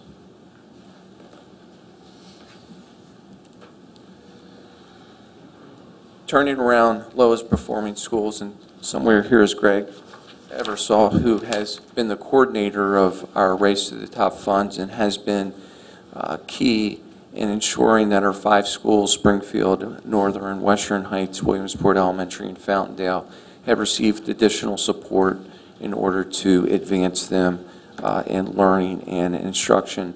But it also gave us an opportunity to extend learning opportunities for students beyond the normal school day, and also promote programs for effort-based learning. Finally, as you draw to the end of this document, there's a section that speaks to high-performing charter schools. We do not have any charter schools at all, so I can't say they're high-performing or not, but that is a section that we do not have to include narrative. We close out this document, persistently dangerous schools. I'm very pleased to share that we do not have any persistently dangerous schools. You look at our attendance, it speaks to the many initiatives this system has in place to ensure that our students are coming to school on a regular basis. And as always, Washington County Public Schools is a leader within the state when it comes to student attendance. And the same can be said with graduation rates as well as dropout rates. That is a very quick overview of the Bridge to the Excellence document. I have some very, very great experts with me here to answer any questions that you may have regarding Race to the Top, the master plan. So we will entertain any questions at this time. Questions? Mrs. Bright? Thank you for the presentation, the opportunity to have the discussion. If you look at the very first page where you say Bridge to Excellence Act and philosophy, I think that's where I'd like to focus on some of my questions or comments. As we all know, Bridge to Excellence Act was the legislative part of the result of the Blue Ribbon Commission in 2002. It became known as Thornton. And it was to set up an accountability mechanism, so if the state was going to provide adequate funding for local schools, that we had to show how we were using that money. And so just to give that overview. What I see here, and I'm going to come back to that, is since then we've added 2010, we've added the Race to the Top, so that's another layer on top of that. The Education Reform Act also, it's another layer. And I think your fourth bullet, if I understand the Maryland College and Career Readiness Standards, are you referring to the act that was passed in 13, legislative act, or because they used that terminology a lot. So What I did there, Mrs. Brightman, is they recently changed. The new language is now Maryland College and Career Readiness Standards. Maryland no longer recognizes the Common Core state standards. They have tailored it to Maryland, so that's what that's referenced. So this isn't the legislation that passed in 13? No, it is not. Because I was thinking that was another layer, and I was concerned about those transition courses and how those all could wrap around this. So, okay, we'll throw that one out, sort of, kind of. So back to Thornton, and they've written the RFP for the next Thornton, for Thornton 2, for the next Blue Ribbon Commission. With all the experience and expertise sitting with you, and Dr. Wilcox may not appreciate this, but I'm going to throw it out anyway. What would you do differently if you were educators of the universe and could write a master plan? Are there things that have been promoted to us that you'd like to see handled differently, that you think should have more focus or more emphasis or more funding, or they're not adequate? I mean, Because again, it seems like we're going to be living with all of this for a long time, but we do have a chance with Thornton 2 to say what has worked and what hasn't worked, and to try to be at the table during that discussion. So is anyone willing to tackle that? I know you're all looking at Dr. Wilcox, but just ignore him for a little I'll while. start down the trail and then allow the frontline individuals here. What I've heard time after time from teachers is, if you're going to ask us to implement all these initiatives, build a reasonable time frame for us to implement these initiatives. We cannot, in a quality manner, implement everything that you're asking us to do. The second biggest stressor I've heard from educators, and we're encountering this right now, we recognize the importance of accountability, and we know as a great school system, we need systems of accountability. However, don't give us two systems of accountability where we're chasing two tails. We need to have one system of accountability, and I believe we're getting there. But right now, being accountable to MSA and being accountable to Cumming Park makes it very difficult. Those are the two messages I receive most frequently when having conversations from principals and teachers, is time and the number of initiatives. And two is, we recognize the need for accountability, but be very, very specific on what that accountability measure is going to be. Really like to hear. I would just chime in on the accountability piece. I also hear teachers echo a lot about the validity of the assessments we currently have and how we need to work on tailoring the assessments so that they actually represent what we're trying to measure. You know, for example, in the SLOs, the teachers are developing assessments in which they're going to measure how well they instruct their students and how well their students achieve.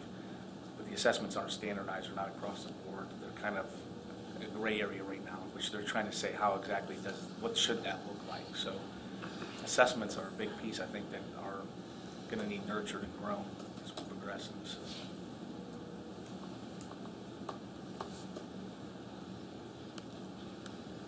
Dr. Wilcox? I'm waiting to hear Waiting? from them, because as soon as I talk, no one else will.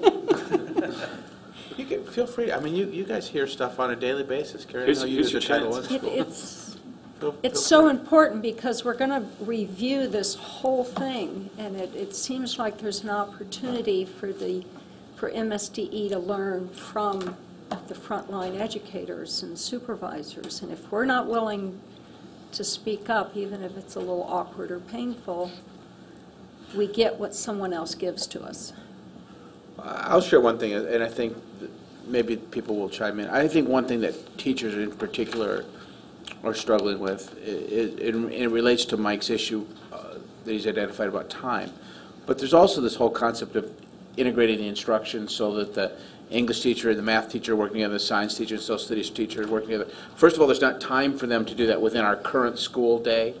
And so how do you create that? But I think there's also a level of thought that, well, what's the utility in working together?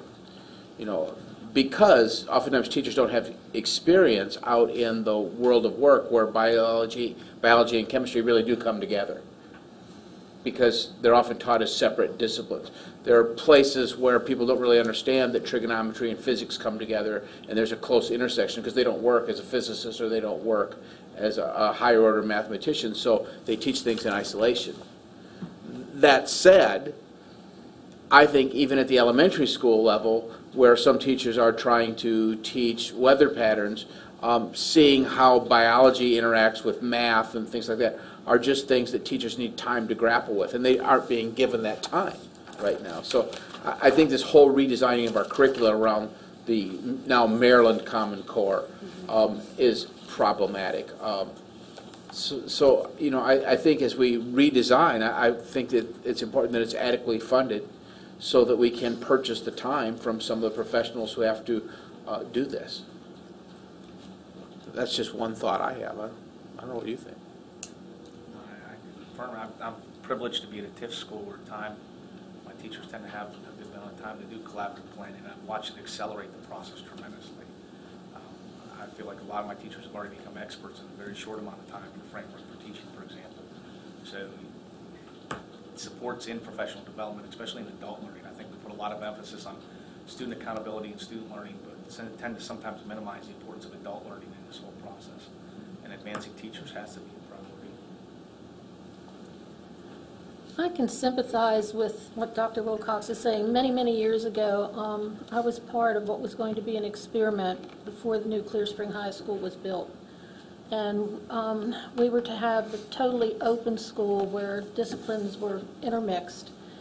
But the school system and the state of Maryland, because this was to be a demonstration school, provided money for a long summer workshop for all the teachers that were going into that school to create lessons and entire courses in some cases where disciplines were intermixed. For instance, art, music, history, and English were going to come together in a course called the 1920s. And those things could have meshed very well, but the problem was the state pulled the plug before we got a chance to actually attempt to try this in the school system. We had to go back with an open school to traditional teaching. But my point was we had a whole summer to plan those courses and to write lessons. Now obviously it was just one school within the district, and there was also participation from the state. And I know the state has provided through the grants and so on from the federal government, there's been some money, but it's just not enough. So I think another thing that enters into it, and I've seen it at their schools, and I know Carrie has it at some of her Title I schools, there are lots of issues relative to technology, the infusion of technology in classrooms, how to use technology appropriately. I know that we're using a lot of technology in world languages right now, as one of the things we face a shortage of teachers of other languages. So we're having to rely on technology to be that voice in a classroom that some students hear, so that they can master some of the foreign languages. We are using the technology to open up windows to other cultures as well, because today, through the instant access of these magical devices we have on our desk, we can actually look in at other cultures in real time. We can visit museums, we can travel the globe, we can interact with other kids in real time. So I think teachers are, to some degree, let me say it this way, they want to do that kind of stuff. I believe, I've not met a teacher yet who hasn't said, well, I don't want the technology. What they've said is, give me time to learn the technology so I'm comfortable with it.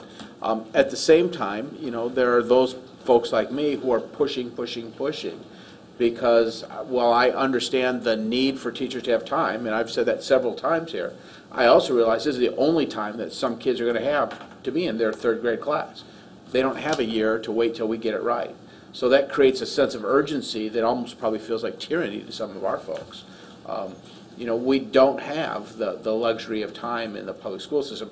It's a kind of a step away, I think, Mrs. Brightman, from where you were intending for the conversation to go.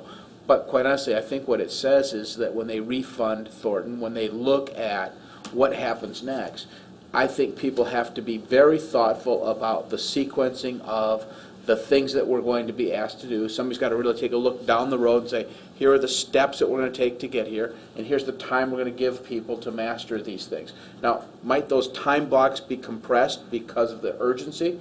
They probably will be, but I still think a smart, thoughtful progression of things would be to everyone's advantage. I think each of these people, well, maybe not David, because he doesn't deal on the instructional side, but he knows this from the business side, how fast it's changing for public school systems.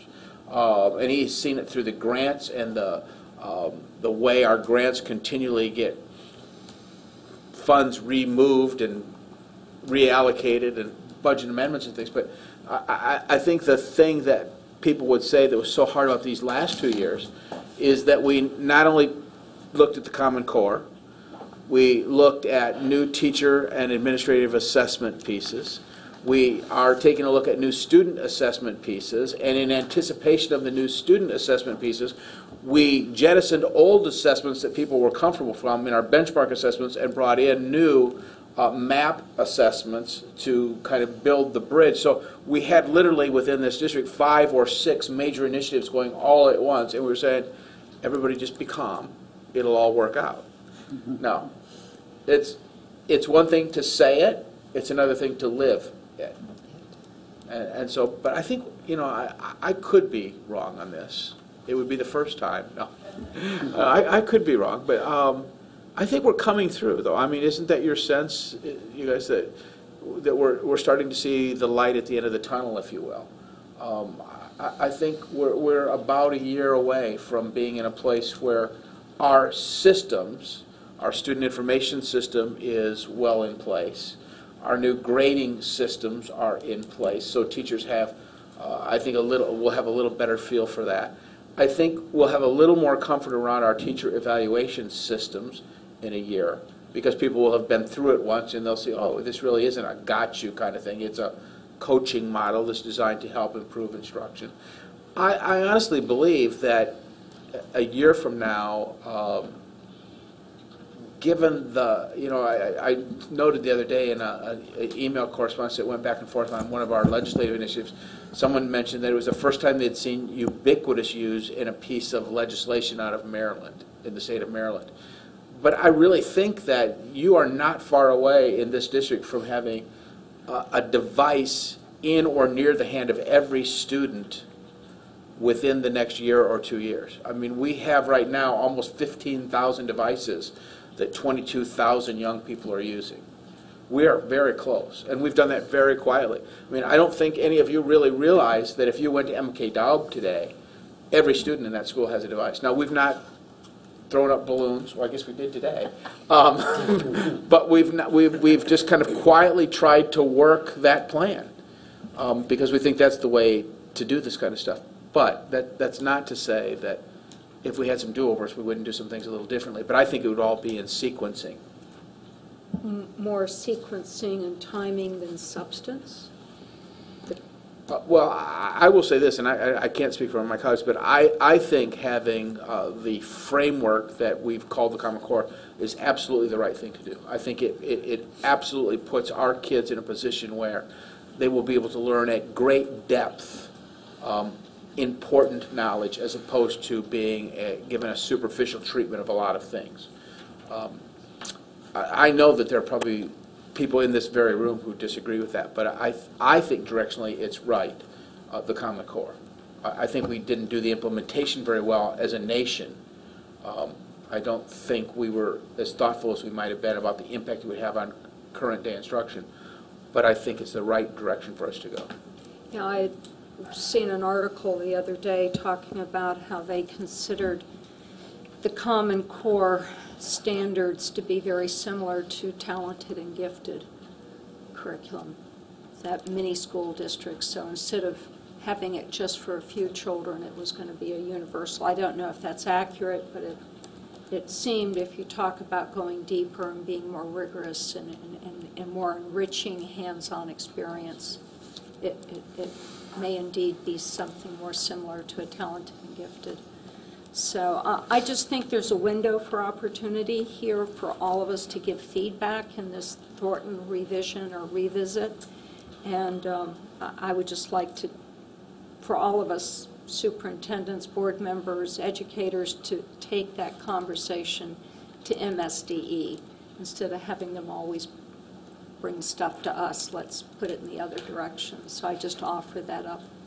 Mrs. Brightman, I also wanted to add to what Dr. Wilcox was saying earlier was the funding. In Title III, which funds English as a second language for students, our budget was reduced by approximately $10,000 this past year due to sequestration. And in meeting and trying to meet the needs of all students, we're seeing dramatic changes in the students who are coming to us who speak another language. We've increased 122% in 10 years of the numbers that we have. In just the past 2 years, we've increased 10%. And not only is it an increase in the student, but it's the needs of the students that we're seeing that are very different. We have students who are seized at the border in Texas, and they go through Chicago and California. They have unaccompanied minor status through immigration. And we are enrolling these students who are coming to us who are 17, 16 years old, who have an education of a 5th grader. They're not literate in their first language, so trying to teach them English in addition to not being literate in their own language is an incredible challenge to overcome. So I think those are some things that would really be helpful to Title III, but to all teachers, because as Dr. Wilcox has said time and time again, we're teaching students, we're teaching them to read.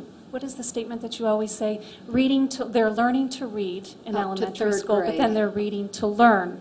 But ELL students coming right out of the gate are learning the language and have to use the language to learn. So I think those are big obstacles, something that would be something worth talking about. Don't we get particular funding from the state for ELA, English Language Learners, ELL? That's Title III. That's the specific, are they just a pass-through then? It's all federal money passing through the state, or is there any state money for that? It's all federal money. Oh, okay.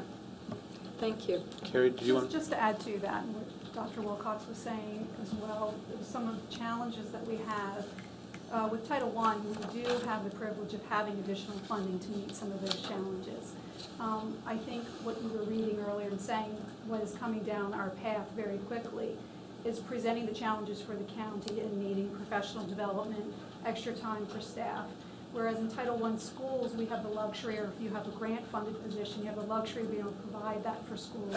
The county, unfortunately, has the burden to look outside of the box and be much more clever at how are we meeting the needs of everyone that's involved in that. And I think that's one of the challenges that we're going to be facing as a full county. While we can supplement that to an extent, we still need to continue to be very creative in how we're meeting the needs of all of our staff. And that's exactly what you were saying. And that goes to Mike Kahanik's point about adult learning. One of the things that, Mike, you're going to think that I gave in my card here today for just a second, but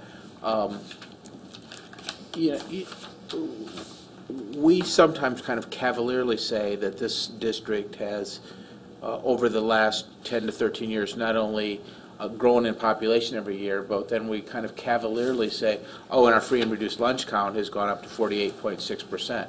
That brings some real challenges, and it brings challenges not just for the young people who are struggling through that, but for the adults who are privileged to serve them. Because quite honestly, a lot of our adults have grown up in tough circumstances themselves, but there's another section who really have never dealt with high concentrations of kids who've grown up in impoverished backgrounds. And it is a very different thing to teach kids who are really looking at survival as opposed to kids who are looking to a four-year college education.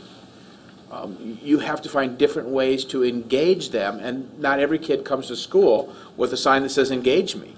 I mean, they just don't. Mike can tell you at Western Heights, his teachers have to deal with some cultural issues before they can ever reach the mind of a kid. And I think almost all of our Title I schools today would say we have a lot of work, not just to do with our teaching staff, our administrative staff, our support staff, our central office staff, in delivering services to these families in terms of instruction, but we also have to find a way to meet them at the heart. And that takes time and energy as well. So, Mr. Ridenhour? I hate to be the person to throw cold water on anything, but I'm going to do it anyway. You know, what I see you guys doing, what I see Dr. Wilcox doing, what I see our teachers and every other individual that works for Washington County Public Schools is exceptional. Their efforts are beyond belief. I've seen in some of our schools some things that just knock my socks off. I mean, Emma K. Dowd, the integration that's going on there is, it's brilliant. But I think always to the but. Anything that comes after it kind of knocks off everything else. But that being said, I'm concerned, my general concern is, like every other thing that's happened in education for 45 years, nobody seems at the legislative level to have enough patience to let something happen and see how it goes. I mean, how many times have educators, said, give us 2 or 3 years with Common Core, without any consequences, so that we can train our teachers, so that we can get things right and see how it's going and make the adjustments that are necessary, and we get told no. We're going to hold you accountable starting next year with something this massive. And what scares me to death is that if we don't get the type of success that people who are writing legislation every day expects to see, then all of a sudden, they're going to dump it and start something else. And that terrifies me, and it's crazy. And I think, looking at some of the bills that we're going to talk about here in the next few days, particularly for high schools, let's say, we have so many years of English, we have so many years of social studies, so many years of science and math that have to be taught. These things have to be done. And then I'm reading about 8 other subjects that they want X number of hours for, along with everything else that's already been legislated. I think I saw something that said minimum of 150 hours of physical education every year. I know the task force that I'm on with arts and education. They're going to send a report to the governor that says, we have to have arts in our school. We have to have it. And not that I disagree with that, but there are only so many hours in a day. And I'm scared to death. I really am. I am absolutely terrified that the patience at the legislative level is not there to let this happen and see if it's going to be what we hope it will be. If you're reinventing the wheel and you're taking off spokes, as you're doing it, the ride's going to be bumpy for a while until you put something in place of it that makes it go faster or makes it run better. I don't know if they have the patience to allow that to occur. And because every time I read a piece of legislation, I just see it eating away at the time we have, changing those things that we have asked to have, done to make it easier and better for our people to implement the Common Core and everything else that goes along with it. Maybe I'm a cynic, maybe I'm not. I don't know. We'll find out in a couple of years because I guess I've been alive too long. I have, Paul and I are sitting down here laughing about that stuff.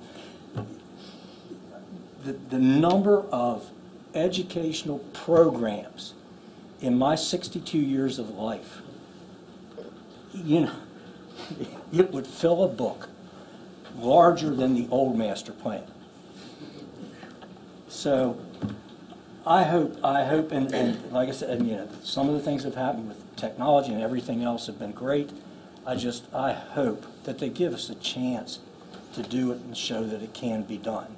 And not forget the most compelling thing is that every kid is not different, and every kid is not the same. That every kid's not going to pick it up exactly the same way.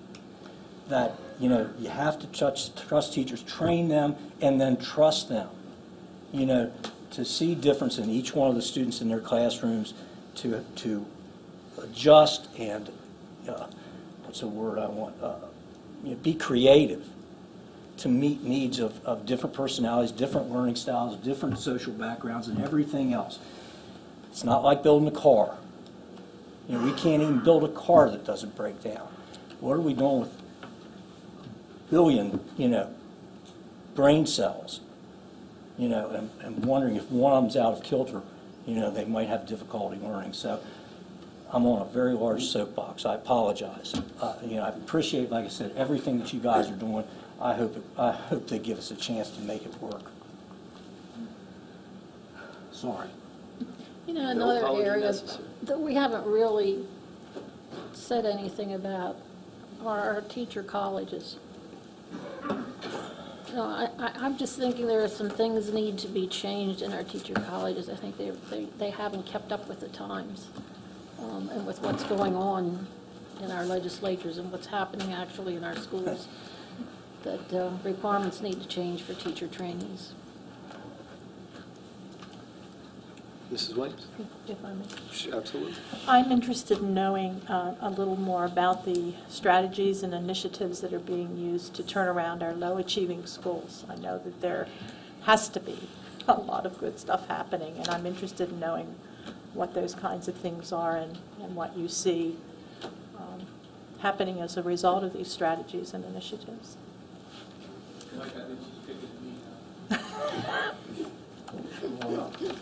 I'd also say, if you've had an opportunity to walk through Western Heights and see the changes that have occurred there in the past 3 years, you would be blown away. We recently took Leadership Washington County to Pangborn and Western Heights just as a visit.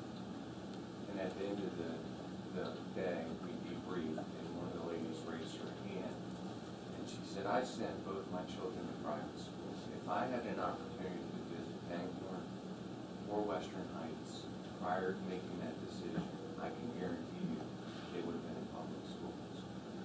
So we're starting to see some benefits of the efforts of the leaders. And I'll let Mike and then Greg speak to what they're seeing at the school level. You seem more anxious. We know how I say that. I've been coordinator of Project 6, the struggling students in the classrooms. And at the 3 middle schools, each has a different strategy of approaching their struggling learners. In my school, he does what he's called co-working. And we take our paraprofessionals and we team with ELA and math teachers where they have 4 or 5, maybe 6 kids in a class. Not to say that they're not working with other students, but we're making sure that they stay to task, they get the support, they get the coaching, they get the mentoring to be successful, where they might have been that student just kind of slides away and doesn't give the productivity that we really want. At the other middle schools, when we hired paraprofessionals that were maybe math-oriented or ELA-oriented and supported those struggling classes where those students were found. And we used MSA scores to determine those students that were just below making that proficiency level, knowing if we give them a good year of attention, good year of this is how you can be successful, that they'll be able to make that stride in becoming proficient. And then we have progressed now into looking at math, watching the math growth, which has been significant.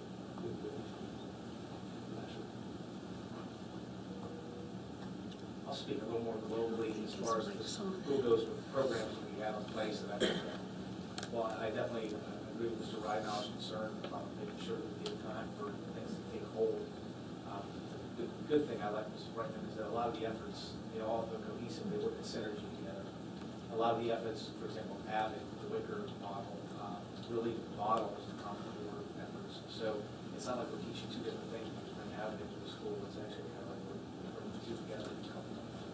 So that would bring me to one program, Abbott, which I think has been just tremendously important. I think it's something we just need to continue to grow and look at its benefits, because it really does target students like Wilcox expressed a couple of challenges that we're not typically used to dealing with, or many of us haven't seen in our lifetimes, poverty and things like that. I also think, I'm just going to say I've been blessed to be at a TIF school where the resources are abundant to support adult learning on different levels.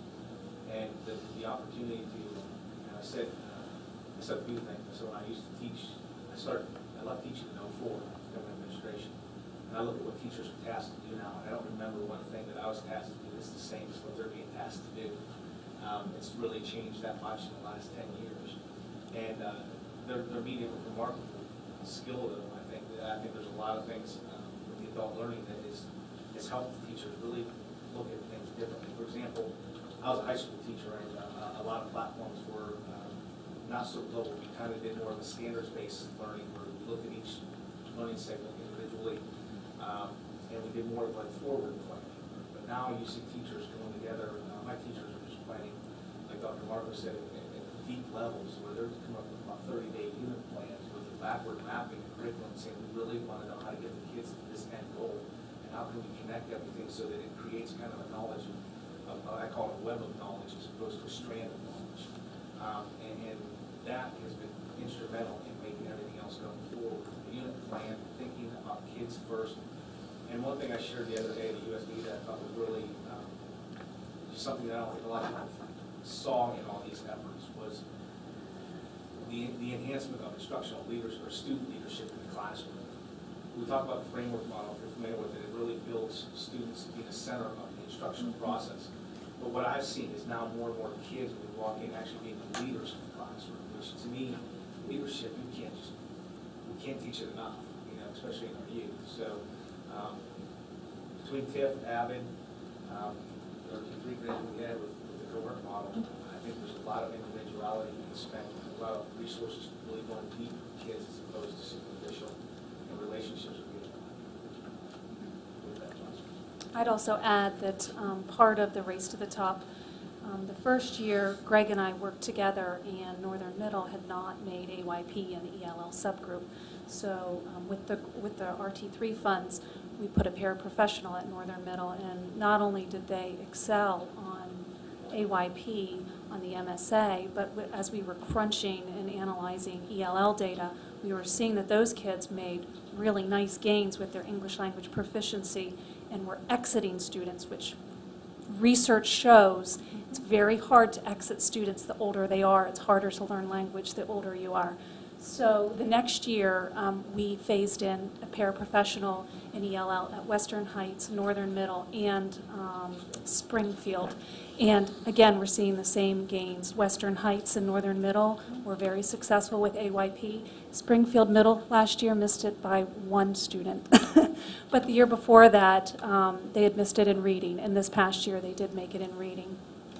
And I think what has been a really successful recipe is that they get to work with my regular ELL staff. We do professional development with ELL staff and the ELA team. We also have them there full time, so there is always somebody in that building 100% of the time. The teacher focuses on pull-out support and teaching the very specific strategies to learning the English language and scaffolding and differentiating instruction that's going on in the regular classroom, while the paraprofessional is pushing into every single classroom and providing very wonderful support to those students so that they have access to the content. So it's been a really great marriage between content support and English language support. And the last thing I wanted to share is that Springfield Middle School, Jenny Rupenthal, the principal there, she has a quarterly meeting every year, every quarter, and she has me, the ELL lead teacher, the lead teachers in the building, the ELL teacher, the ELL paraprofessional, and the reading intervention specialist. We sit around the table. We talk about every single student who is an ELL in that school, and we look at their report card. We look at their MAP data. We look at their ELL data. We get anecdotal reports from each of the teachers, and we just had this meeting last week. So I can tell you as a result, there was 2 student support team meetings. There was 1 recommendation to have the parents come in, so we had hired an interpreter. There was another family that needed support with interpretation and going to the medical doctor because they were having some medical issues. So it's just an incredible team support to have everybody at the table just talking about kids and putting strategies in motion. One more item that the grant has offered, that about 15 paraprofessionals will be hired that have moved into teaching positions, which is a plus because it was almost like student teaching extended with the other teachers they work with. They had such great information that the person, I want them on part of my staff. I see what they can do with kids. Kind of a side note. Thank you. Mrs. Harshman. Well, I know that over the 30-plus years that I taught, I, too, like Mr. Ridenhour, found not only in school but during the teaching many different ideas that came along and suddenly then were turned over because things could not mesh in the amount of time that people expected them to. And I know that one of the requests that every teacher that I talk to makes is give us more time. And if I could wave a magic wand, that's exactly what I would do for them. The other thing is I know that with many of the initiatives, there is not enough prep time before they are thrown into a situation where you have to come out looking like an expert and you just haven't had time to go through everything. I know that on occasions when, and this is only a very small example, when we got new textbooks, it would be, the textbooks would be delivered at school sometime after the start of school. So that caused a great problem because you had to stay after a number and you had to make sure the kids got them and you had to figure out exactly how you were going to handle it and so on, and usually you ended up with not enough books. So I'm just hoping that in the professional development areas, whenever teachers do have those, that you do give them some time. And one of the most beneficial things I found was networking. When you sit and talk to a peer, you gain more knowledge than you could any other way. And I attend the MABE meetings where people from all over the state meet, and that always comes up on the critique of the activities, that it says the networking was the important thing, to get to talk to people who are in the same situation that you are, teaching the same thing, having the same type of students. So I know it's hard to find time, but if you can, I know they would appreciate it. And just even, a little bit here and there on professional days. So, thank you. Mrs. And Hirschman, just if I could be so bold to speak on behalf of supervisors without Dr. Domain's permission, but we have been doing just that this school year. And with Dr. Wilcox's directive, we have been meeting with teachers on supervisor-led in-service days. We have been giving them networking time at the beginning, and we have been giving them professional development in the morning, and then giving some sort of assignment that was related to the morning. I'll just talk about my area. I can tell you that they have 30 minutes of networking time in the morning. This past one in January, we did Common Core reading strategies, and it wasn't sit and get. I gave them a text. They had to do jigsaws. They had to get up. They had to talk to each other. And then we debriefed and did metacognitive strategies about what Common Core standard was this aligned to. And, of course, we had snow that day, but we were scheduled to have them leave at lunch and have them return back to their buildings or stay there where they could choose to work in a collaborative group or go back in their building and put into practice what we had what we had learned that morning, to make sure that they have that time. And we're making sure that what we're doing with them is very relevant and real to the classroom. So, very good, because unfortunately, we didn't do that often enough. So thank you. We're working on that. Is there anything else? My only comment is to thank you for compacting the master plan, and it's something we joke about a lot, but and it's not to make anything, cast any aspersions at the previous master plan, because there is value in writing out everything you intend to do. So I don't want my comments to be interpreted in any way to disparage that. But I believe the supervisors would be very happy to hear that you have condensed it. I can remember during the month of July, we spent almost every day writing the master plan. It took the entire month of July to produce that document, with Dr. Wilcox both petitioning the state superintendent to reduce it and you giving us the latitude to reduce it. We have really carved out some additional time that is needed for professional development, preparing for the next school year. So we appreciate you allowing us to condense it. I think it's great, and from the school system consumer point of view, it is much easier to take a document the size of the master plan now, and without even reading the whole thing, but to look through it and get a sense of what we claim we're going to be about as a school system, than it was a couple of binders.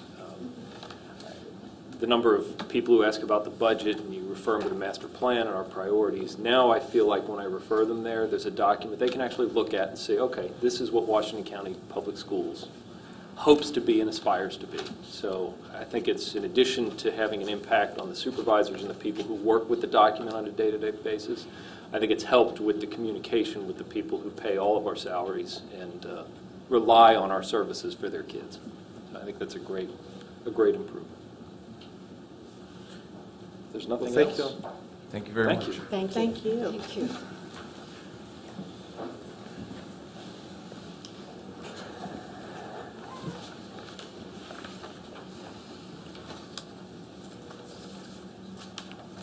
Next on the agenda, we have personnel action.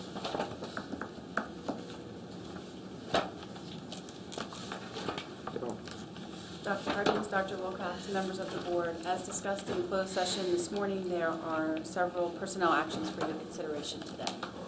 Is there a motion regarding personnel actions? Mr. President, I move for staff recommendation on personnel. Is there a second? Second, Mr. President. Motion by Mr. Bailey and second by Mr. Ridenhour to approve personnel actions. Is there any discussion? If not, all those in favor? Are there any opposed? Motion carries 7-0, and the student member abstains. Thank you. Thank you. Next, we have reports to the board legislative briefing. Ms. Kay? Mr. I bring Trott? all these papers just to scare you. But I'm really going to go through them all. They're my security.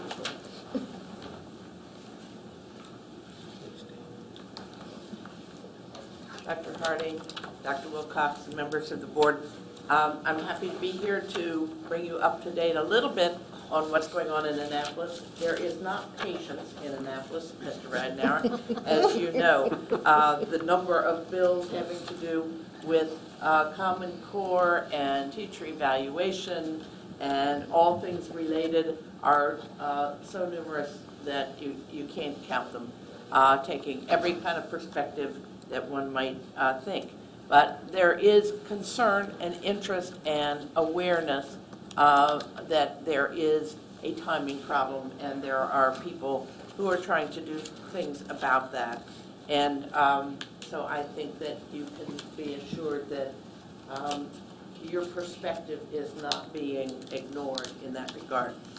I first want to say how important it is that Mrs. Brightman is chairman of the May Legislative Committee this year, and that really is an honor, and she's doing a wonderful job and knows a very great deal about all this legislation that I'll be talking about as well. Also, I think that our, what we're calling the quick response team is working very well.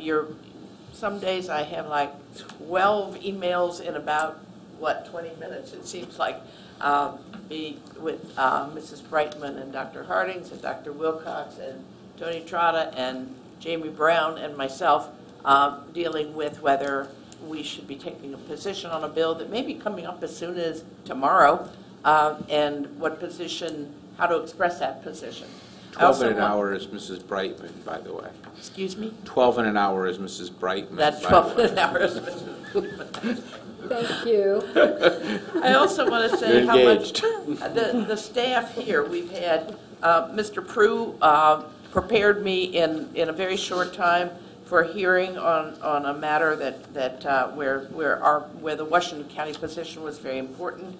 Rob Rawlings also provided wonderful information about prevailing wage and the great chart that showed bidding with and without prevailing wage and why it was more economical for this county and for the taxpayers, actually, to go with the non-prevailing wage bid. Jamie Brown is always accessible and does a wonderful job. And of course, I talk to Tony at least once a day. So I feel like I really am part of a very vital team, and I'm proud to be part of that team. On some of the major recurring bills in my report, the due process, it does look as if the burden of proof may be transferred in IEP cases, may be transferred to the boards of education. The hearings on that have been very emotional, but they're not playing with the whole process, just saying that one big thing. But of course, that's a very expensive thing. It's a very major change that would be taking place. But there were phrases like, the system is stacked toward the boards of education. I mean, that's a quote from somebody testifying, and there's that feeling that that's the case. So we are watching that bill and have taken a position in opposition. There is another bill that would just make boards of education have to be clearer about what information you give before hearing, and that's kind of a middle-of-the-road bill that would help the process work more smoothly without changing the burden of proof. So that is a much more desirable bill. The Maryland Education Credit is this year's form of the BOST bill, a very contorted bill. It's the concept that comes in every year of individuals or businesses giving money to a not-for-profit which then gives money to, mostly to non-public schools and partly to public schools. This year, the bill is to be administered by DBED, the Business Department. The tax credits are up to 60% of a gift and can be $200,000 to any one giver. The maximum would be $15 million of state money. And I think our position has always been that if there's $15 million to be had, it's better for that money to be going directly into public education rather than going through this very contorted tax credit process. But it will come in some form every year. We've been able to get it defeated over the last number of years, but it's like you push it down and it pops right back up in a new iteration every year. The pre-K bill, I think, will be moving. There are some amendments which haven't been really published yet, and so, but there seems to be that intention, but it's really a very small experiment. It's $4.3 million in the budget, which of course is virtually nothing, to be spread among the 24 public education boards, and also can be used by private education. So it's a bill that sort of lets everybody try something, although the grants may not go to every jurisdiction. But it's not a per capita, it's an application process. But it pleases the private, pre-K schools, and it also gives a little hope to the public schools that there can be a growth in pre-K without it being anything big, but maybe probably the beginning of something big. And I do think that that will go along. The Bill on Labor Relations Board, we are trying, instead of having the sunset provision taken off of that legislation and making it a permanent labor relations board, MABE and the education community is trying to say, let's do a 3-year sunset, because there have been particularly a lot of administrative problems about how that board has been working, and we don't think it should be made permanent.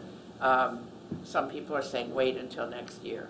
One of the advantages we have in all of these is that Delegate Serafini is on the education subcommittee. So as these bills are being looked at by Ann Kaiser's subcommittee, Delegate Serafini is one of the people who's sitting there asking questions. And because Ann Kaiser lets those of us who are legislative liaisons be there, and she taught that, I'm able to say things too. So we really get a voice in the House on some of these bills. The Early In, Early Out Education Act is a very strange bill that it's Delegate Senator Rosapep's effort to.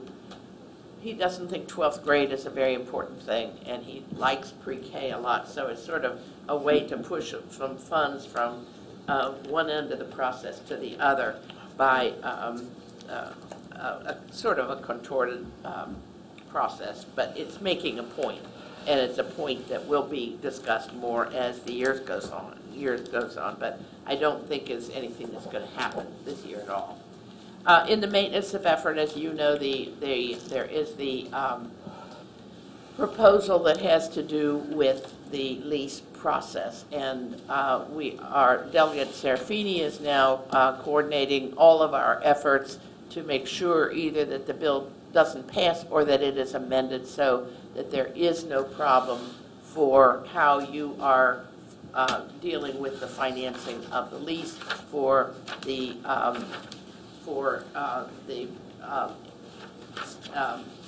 Ingram School for the Arts. And that has been, again, an effort where Dr. Hardings went down and talked to the sponsor, and we've all been moving around talking and getting our input into that piece of legislation. It's a bill that solves a political problem for one jurisdiction, but creates not a political, but creates a financial problem for us. So we need to get it cleaned up. And I think we will. I listed a bunch of mandates, and I think that it's interesting. There are only 2 additional graduation mandates this year, Mr. Ridenhour. One of them, again, is financial literacy, and the other one is having training in CPR and defibrillation.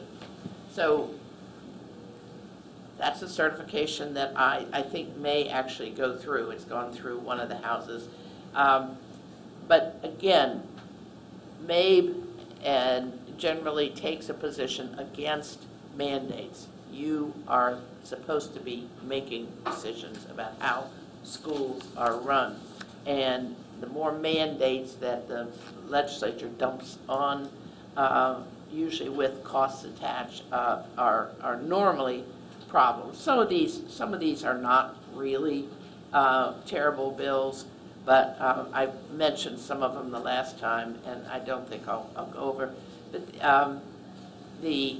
for instance, the school counselors really would require you to hire a great many more school counselors.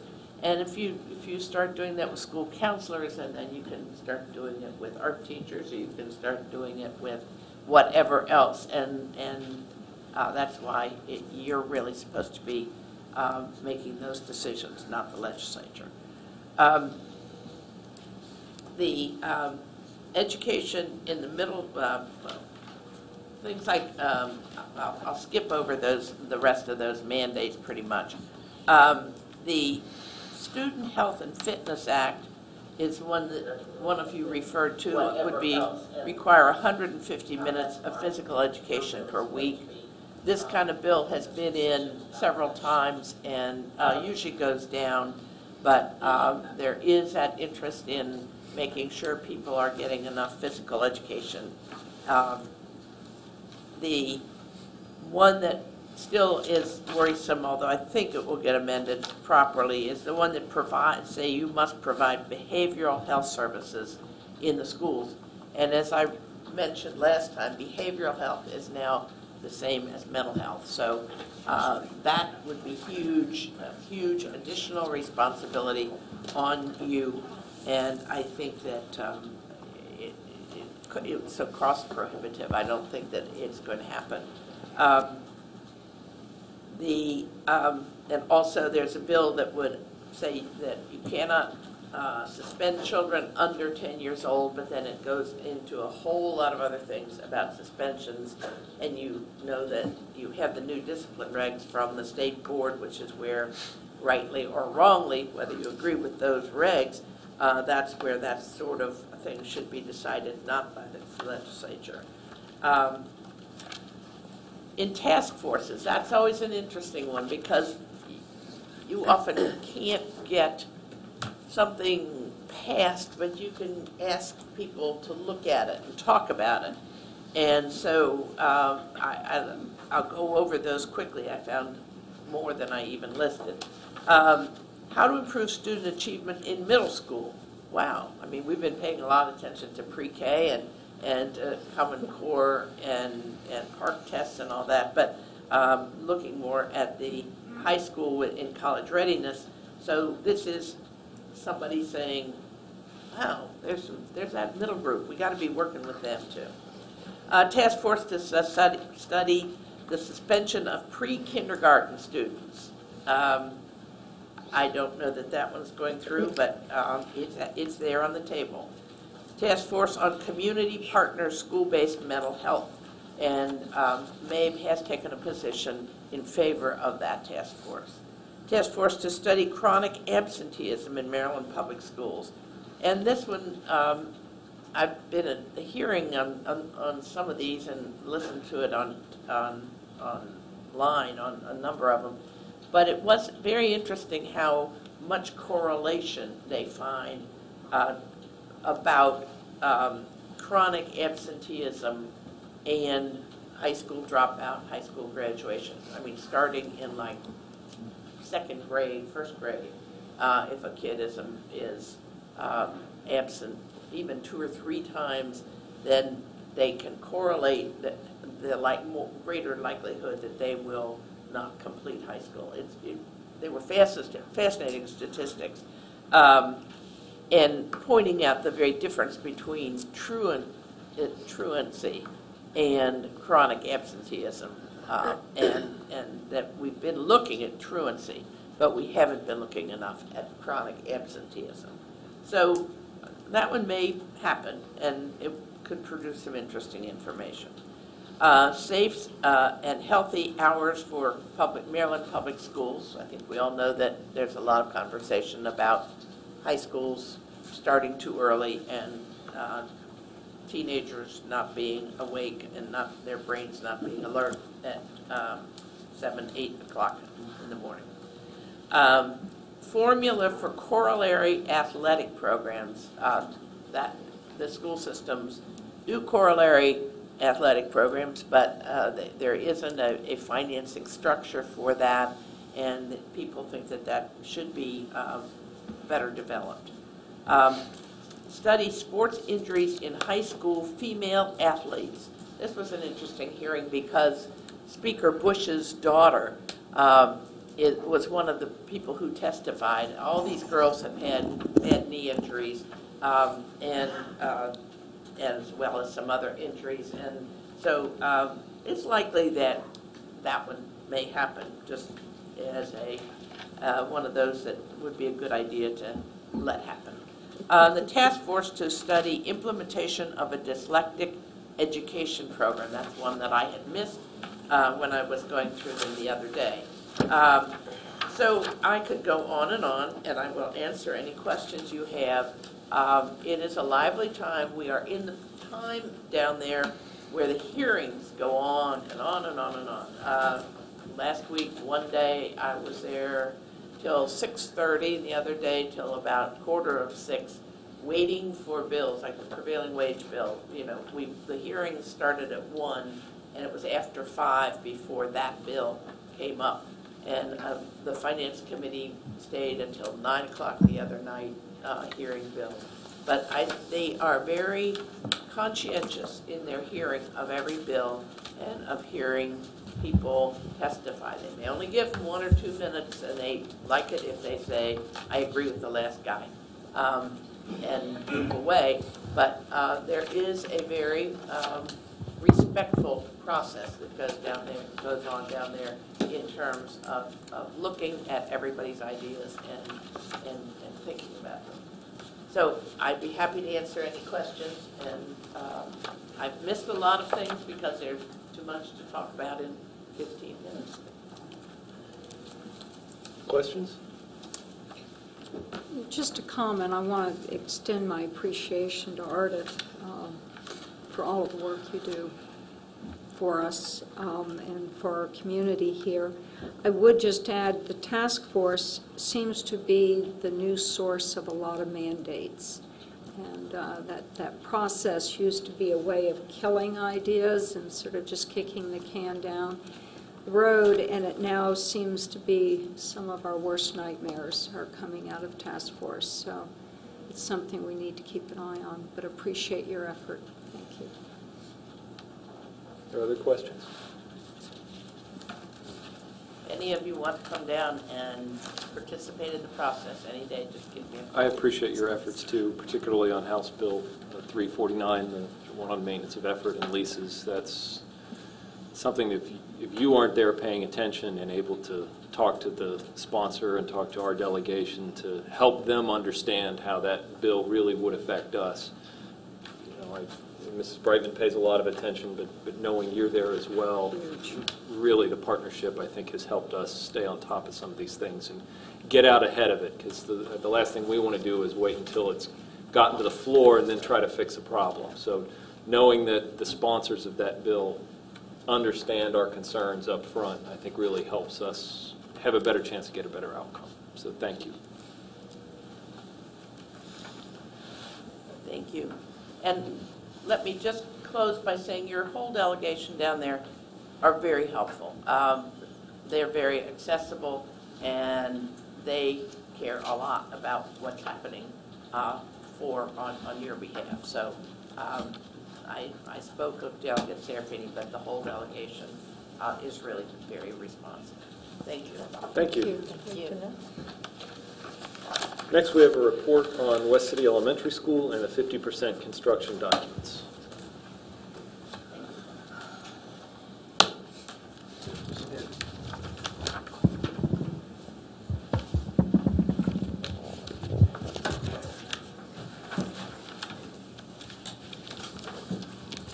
Good afternoon, President Harding, Dr. Wilcox, and members of the board. We're here to present a brief progress report on the design of the West City Elementary School. The Advisory School Design Review Committee set up by the county has also reviewed documents at this stage in design and gave their informal consensus that the design is progressing well. So I'll hand it over here to Aaron House from Bushy Fight Moore and Architects, and he'll give a brief report. Good afternoon, everybody. I do want to apologize on behalf of Mr. Fite. He was here earlier and had to step out for a prior commitment. And I also apologize. This is my first time presenting here, and I keep looking over above Mr. Ridenhour at a projection screen. Where it used to be. Yeah. Just point me in the right direction, please. As Mr. Rollins said, we have a quick highlight on revisions to the document since the DD presentation, which was back in November. Since that time, we've had numerous design meetings with the DCPS staff, and we're just here to touch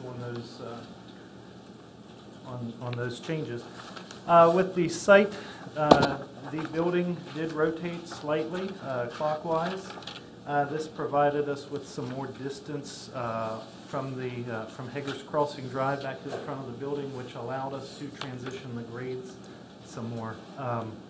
Hager's Crossing Drive at the circle at the west end of the intersection of Bartow Drive is at a lower elevation than the intersection of Hager's Crossing Drive with Buell Court, and then Buell Court also rises in elevation. So with shifting the building and rotating the building, it's allowed us to make the transition between the existing grades and the proposed finished grades for the site and the school, and that has in return saved some cost with not needing retaining walls or anything of that nature.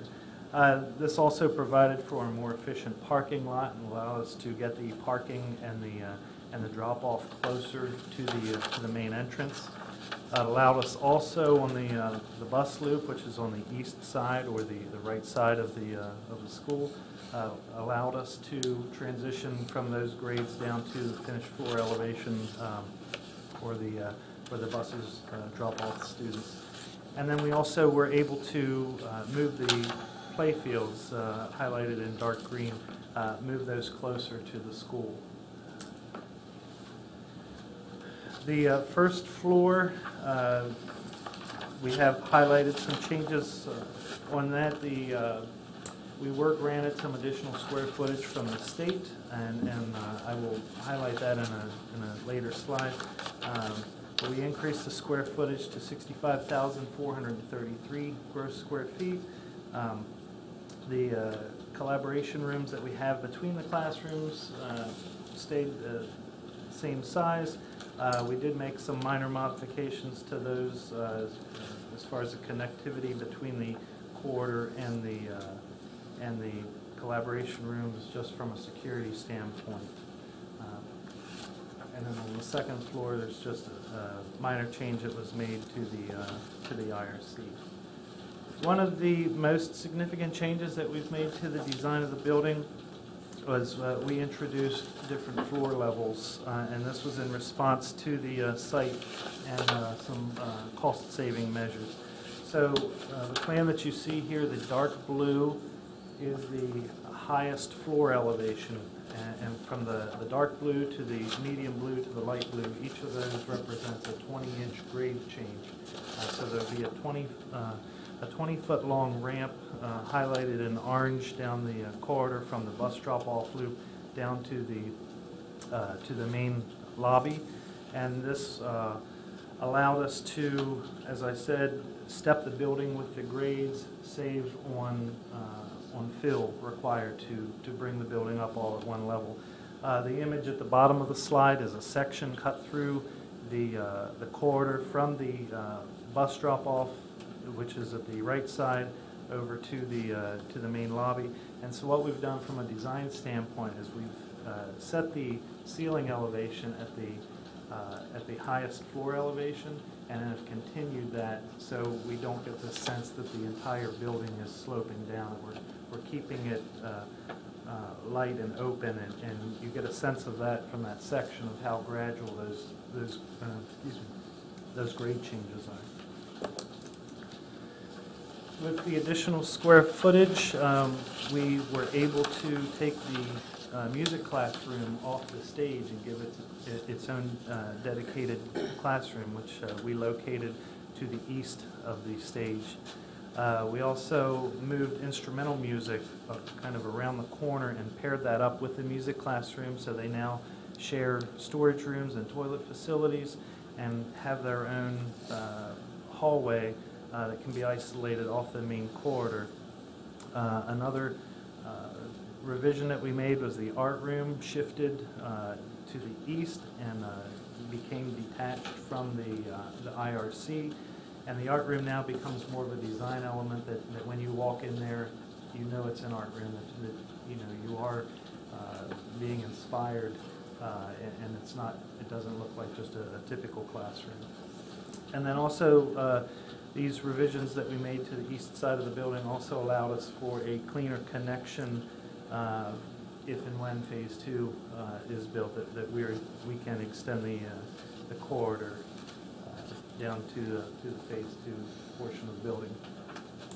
At the main entrance, we did increase the vestibule slightly, and we shifted the orientation of the main entrance doors over towards, oriented them towards the parking area that would make them easier to identify for students and visitors.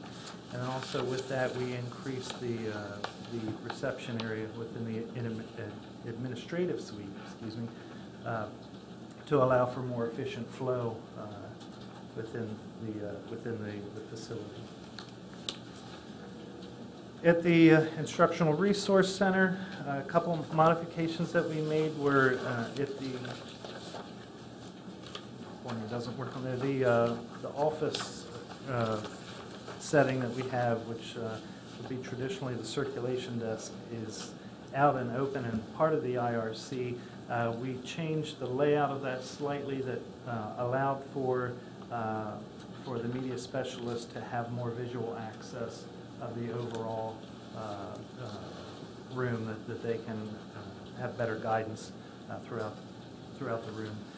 We provided a movable partition between the media storage and the flex production area to allow maximum flexibility with events going on or programs going on in the media production room. And then the image on the right-hand side with the loft, through our discussion with WCPS staff, we removed the door and glazed storefront between the loft and the IRC below. That now becomes a railing, much like across the bridge, that would allow much more open feel and I guess more of a connection between the loft and the programs below in the IRC.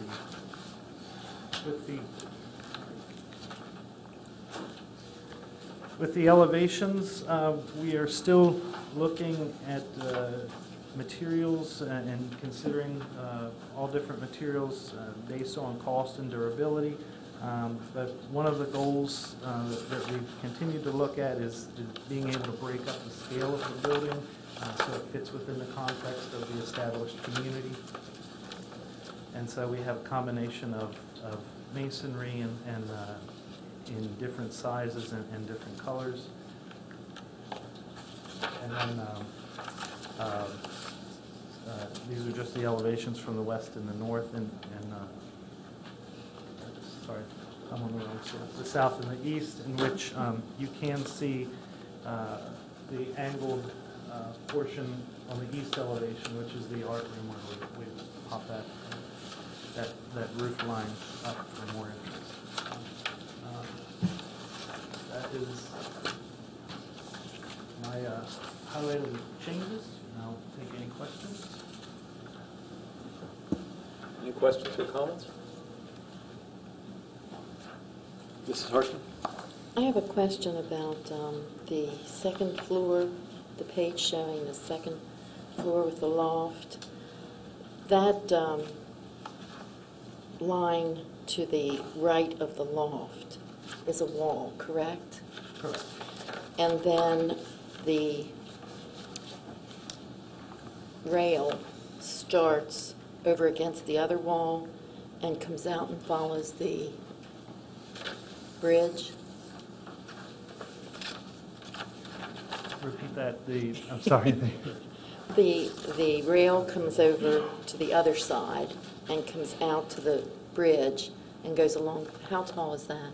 That would be a minimum of 42 inches. That's what code dictates. We're still looking at the exact level or the exact height to put the railing at, but it would be a minimum of 42 inches above the floor level. I think maybe you ought to think a little higher. So we are investigating it. Yes. It just concerns me. I like it. Very nice. Are there other questions or comments? Mrs. Bright? To the idea of the east-to-west grade change and maintaining the ceiling, additional loss of grade into the ceiling of the lower western buildings, are we using natural light or adding, how are we using that additional 20, 40 inches of space on the one? As we get to the main lobby, we have a ceiling height in there of approximately 14 feet. And so as you can see on the image at the bottom in the left-hand corner, where we have an increased height of the glazing above the entrance doors. So we're pulling in natural light into there. But then also from the exterior wall of the IRC, which faces to the east, right now we have designed a large, what's referred to as a curtain wall, a large glazed opening. And there would be light transmittance from that exterior wall in through doors and glazing between the IRC and the lobby. So you would kind of get an open feel in two directions in the lobby. Okay, but maybe I'm just going to ask it again. I think I understand, but the added ceiling height, is that solid masonry at this point? That is at this point, yes. That's where I was going. Is there an opportunity, since we just have all this additional? It just seems like if you're trying to gain this look of not losing the grade, that there might be an opportunity for some natural lighting up there, skylighting or We whatever. can certainly investigate that. The corridor. I'm sure it's a budget issue, but it just sounds The corridor nice. roof is actually lower there than the surrounding roof. Oh. And we have some mechanical equipment up there. Yeah. Halfway down along the corridor, the white area going between the art room and the IRC, there's windows there that will project light into that corridor right across from the entrance into the gym and the cafeteria. So there'll be a lot of light coming in there. There'll be light filtered in through the media center, the various windows and stuff. So I don't think it's Just really thought bad, it might but be an opportunity yeah, for some additional. it's a difficult place to get natural light into right there based on the surrounding structures. If you could go back to the first one on the orientation and the rotation of and showing the roadway, there you go. Phase 2, the dotted line on that lower southeast corner, looks like if we ever do Phase 2, that puts it pretty darn close to the road. It does put it up, as it's designed right now, does put it up close to the building restriction line. Yeah. And we are looking at the elevation of that Phase 2 portion of it one thing that we've done is, you can see at the end of the small corridor that comes out towards Phase 2, we have a small ramp there also, where we're ramping that up, and then in Phase 2, we can ramp the first bit of the corridor up to raise the elevation, so when we get to the end of the Phase 2 addition, the building is not sitting down in a hole, and you're not, as you're driving by, you're not looking at the roof, that you're actually looking at the building. So we are taking all of those things into consideration with the Phase 2 design and with the site as it stands right now. Just seems like noise from traffic. It just seems really, really close. So I would just, and you're saying the Planning Commission, City Planning Commission is okay with the Phase 2 potential as well? Yeah, the Phase 2... The proximity to the road? Yeah, the Phase 2 has been shown on the documents given to them. Thank you. Any other comments or questions? How does it look as far as the budget's concerned? We feel like we're going to get there, or is there more value engineering to be done? Where do we stand with that? There's always value engineering to be done, and we're continuing to kind of tighten the bolts on everything, looking line item by line item, and how we can make the building more cost-effective by not shortchanging any of the programs going on or features within the school. You know, obviously the educational aspect of the building is top priority. So whenever we evaluate those things, we take that into consideration, certainly. But we feel like we're going to get there where the budget's concerned. We will get, yes. Excellent. That's what I was hoping you would say, Mr. Rollins. There'll be some pain involved. On their part. If there are no other comments or questions, thank you, Mr. House. Thanks for sticking in here with us during our meeting. We appreciate it. Thank you. Thank you, Mr. Rollins. Mr. Semler? Now my favorite saying in management, Rob, the beatings will continue until morale improves.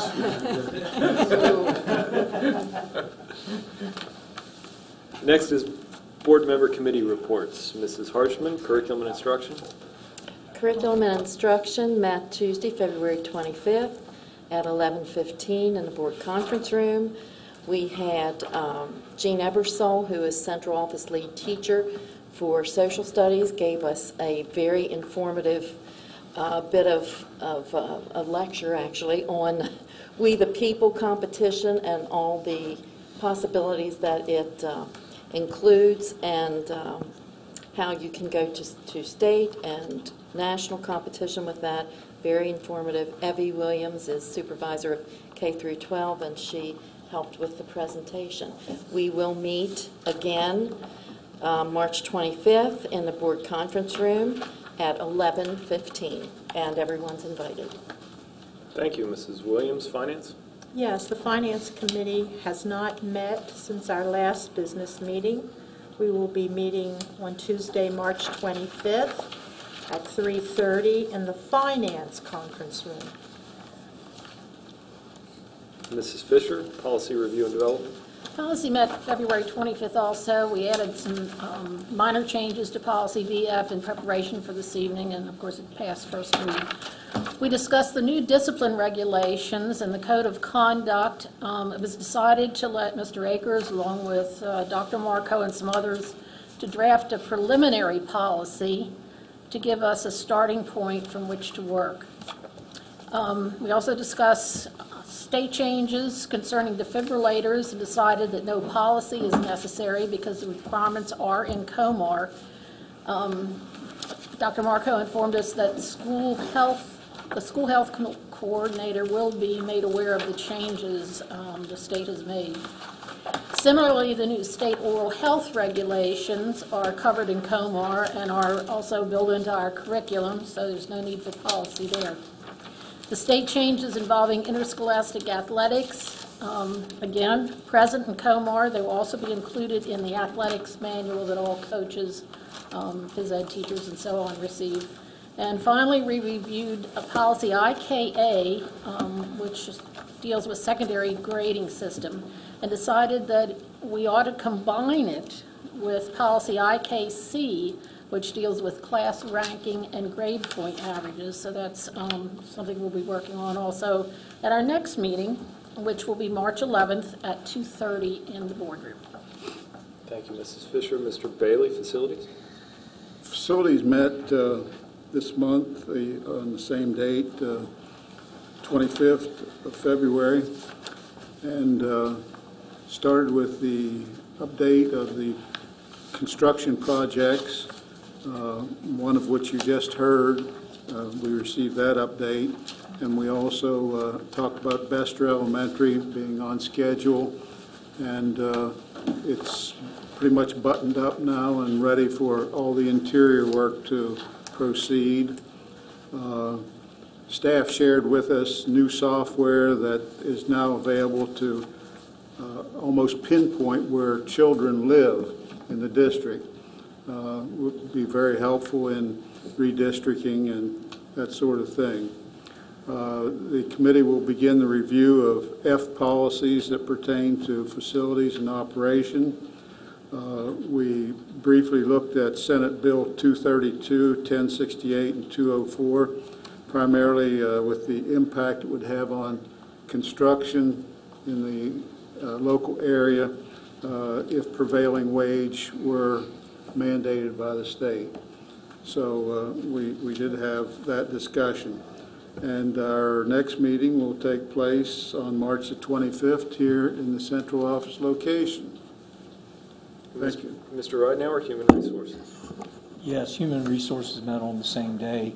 I think the most important item that was covered during that was a draft of our social media use policy that we will be sending at some point here in the future to the policy committees if they need anything else. We will also meet geez, been a long gap.